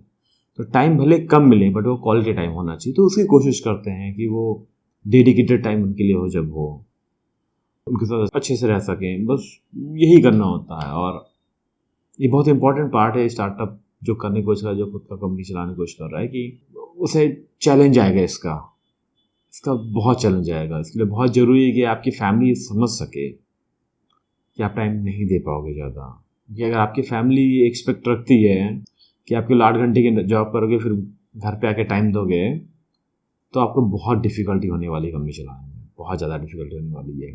कि आप कितना भी कर लो, वो 8 आवर की जॉब नहीं है ये प्रॉब्ली 16x7 की जॉब है, ये 8x5 की जॉब नहीं है ये। तो मतलब आपको बहुत ज़्यादा टाइम देना पड़ेगा। कई बार आप प्लान करोगे कि आज तो बहुत अच्छा करते हैं और ऑफिस में कुछ गड़बड़ हो गया। कई बार आप सोचोगे कि पर्सनली कुछ अच्छा करना है तो आप फ्री भी हो। उससे फ़ायदा ये भी है कि आप डिसीजन ईजिली ले सकते हो। कई बार अपने काम को शिफ्ट कर सकते हो, चलो आज ना करके हम कल कर देंगे, जैसे कल संडे को काम करेंगे, आज सैटरडे को मुझे कहीं जाना, हम जा सकते हैं। वो फ्लेक्सिबिलिटी आपके पास है कि आप रिस्पॉन्सिबिलिटी ओन कर रहे हो, आपको पता है कि आपको काम करना है तो करना है, बट आप उस काम को आगे और पीछे शिफ्ट कर सकते हो। जैसे मुझे कहीं जाना है फ्राइडे को, तो हो सकता है मैं थर्सडे को ज़्यादा टाइम स्पेंड करके ज़्यादा काम फिनिश कर दूँ, ताकि मेरा क्लाइंट की डिलीवरी हैम्पर ना हो, ताकि मेरे प्रोजेक्ट की डिलीवरीज हैम्पर ना हो, ताकि प्रोजेक्ट के प्लान हैम्पर ना हो। फ्राइडे को फ्री हो जाऊँ, अपना पर्सनल लाइफ एंजॉय कर सकूँ। हो सकता है मैं सैटरडे संडे एक्स्ट्रा काम कर लूँ और मैं किसी और दिन अपना टाइम कंपनसेट कर लूँ वर्क का पर्सनल से। तो ये पर्सनल वर्क लाइफ बैलेंस में ना फ्लेक्सिबिलिटी का फ़ायदा मिल जाता है कि अपने काम को शिफ्ट कर सकते हो विदाउट इम्पैक्टिंग लॉस। तो वो एक बहुत बड़ा प्लस होता है कि मैं शिफ्ट कर सकता हूँ चीज़ों को आगे पीछे। कभी मैं पर्सनल वर्क को शिफ्ट कर सकता हूँ, कभी मैं अपने ऑफिशियल वर्क को शिफ्ट कर सकता हूँ, ताकि दोनों को के बैलेंस को मेंटेन किया जा सके। अनलाइक द जॉब, अगर मैं जॉब में होता तो इतना आसान नहीं होता मेरे लिए कि मैं कुछ भी शिफ्ट कर सकता। काम जब करना है तभी करना है, क्योंकि वहाँ पे इन्वायरमेंट सेट है 8 घंटे 10 घंटे काम करने का। यहाँ पे मेरे पास 24 आवर है, किसी टाइम पे मैं कुछ भी कर सकता हूँ, मुझे कोई ऐसा प्रॉब्लम नहीं होती, क्योंकि मैं काम का हैम्पर नहीं होने देता हूँ। कि एंड ऑफ डे होता है कि आपको 1 दिन में या 2 दिन में 4 दिन में कुछ डिलीवर करना है तो उस टाइम में करना है। ये नहीं कभी होता डिफाइन कि आपको उस 8 घंटे में बैठे करना है कि अगले 8 घंटे में बैठ के करना है। कभी टीम वर्क होता है तो यस कंस्ट्रेंट आती हैं, उस कंस्ट्रेंट के लिए मेंटली प्रिपेयर होना होता है कि कुछ चीज़ शायद छूट जाएंगी, कुछ शायद एंजॉयमेंट आप लाइफ का ना कर सकें, होता है कुछ एंजॉयमेंट आप ज़्यादा अच्छा कर सकें। तो ये चैलेंज आते हैं और ये चैलेंज के लिए मेंटली रेडी होना होता है। तो ये ऐसी लाइफ की चीज़ जो मुझे छोड़नी पड़ गई हैं, बट कैसी चीज़ जो मैं इफिशिएंटली एंजॉय कर पाया हूँ, क्योंकि मैं अपना खुद का काम कर रहा था। तो फ्रीडम भी है और रिस्पॉन्सिबिलिटी, इन दोनों का मिक्स है ये। तो इससे फ़ायदा है कि नुकसान है, दोनों है। But end of the day family को अगर टाइम स्पेंड कर पा रहे हैं ठीक से, जो कि मैं मैनेज कर ले जाता हूँ, तो फैमिली को इतना कंप्लेन नहीं होगा कि आपको उस टाइम पे टाइम क्यों नहीं दिया। ठीक है, किसी और टाइम पे टाइम दे दिया, but on the other side work को भी नुकसान नहीं हो कि मैंने किसी और टाइम पे वर्क कर दिया, बट काम डिलीवर हो गया सही तरीके से, सही क्वालिटी का काम डिलीवर हो गया। तो इस तरह से वर्क लाइफ बैलेंस करने की फ्लेक्सिबिलिटी मिल जाती है, आप कर सकते हो आसानी से। ये एक बहुत बड़ा प्लस होता है खुद की कंपनी चलाने में या फिर स्टार्टअप कल्चर में रहने में, comparing to a regular job.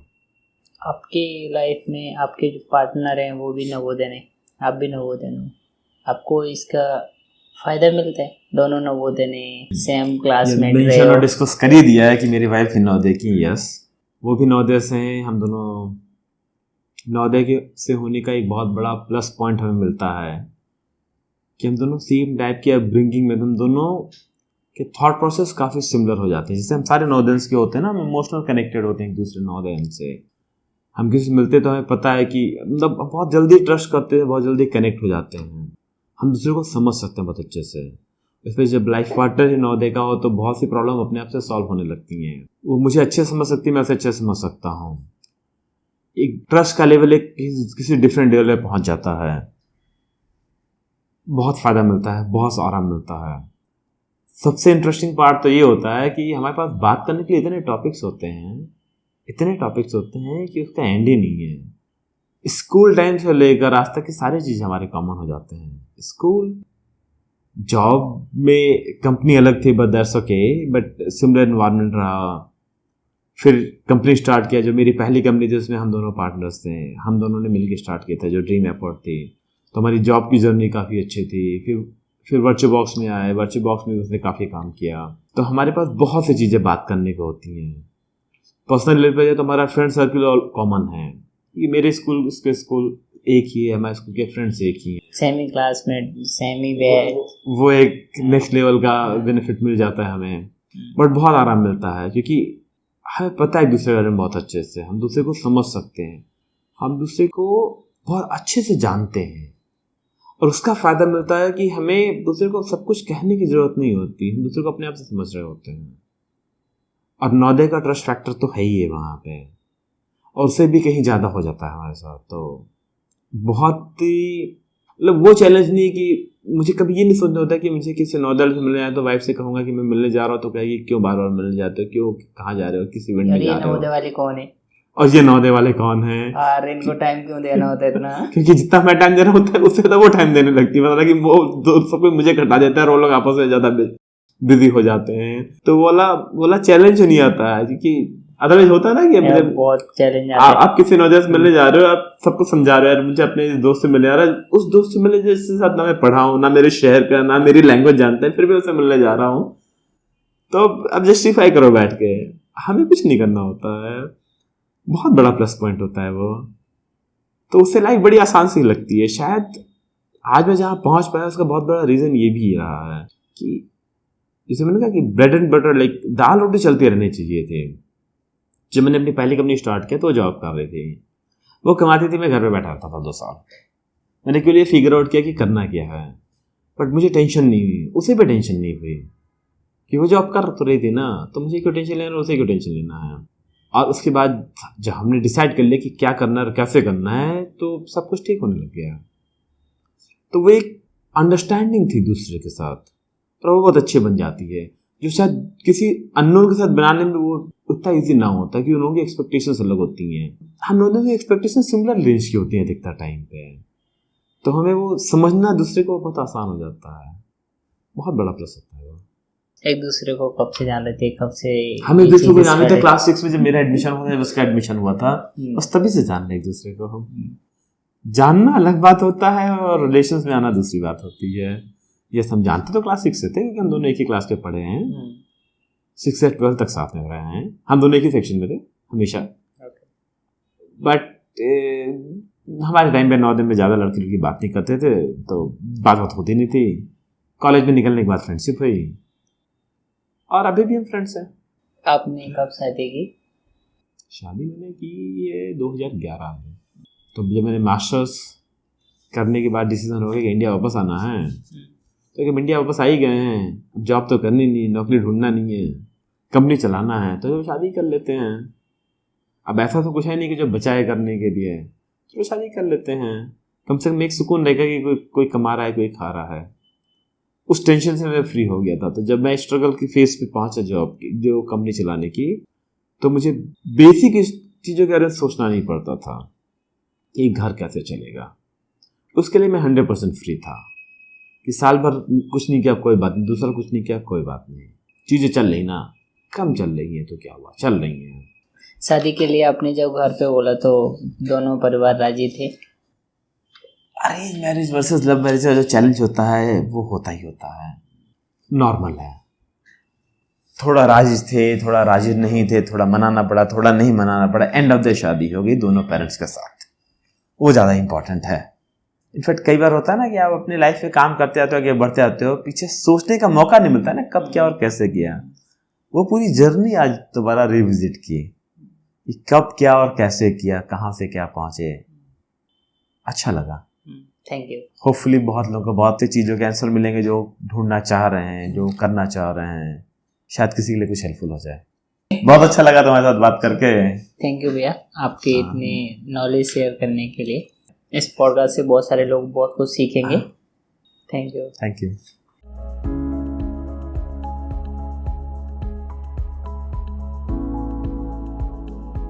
Thank you दोस्तों and my whole Navodhan community.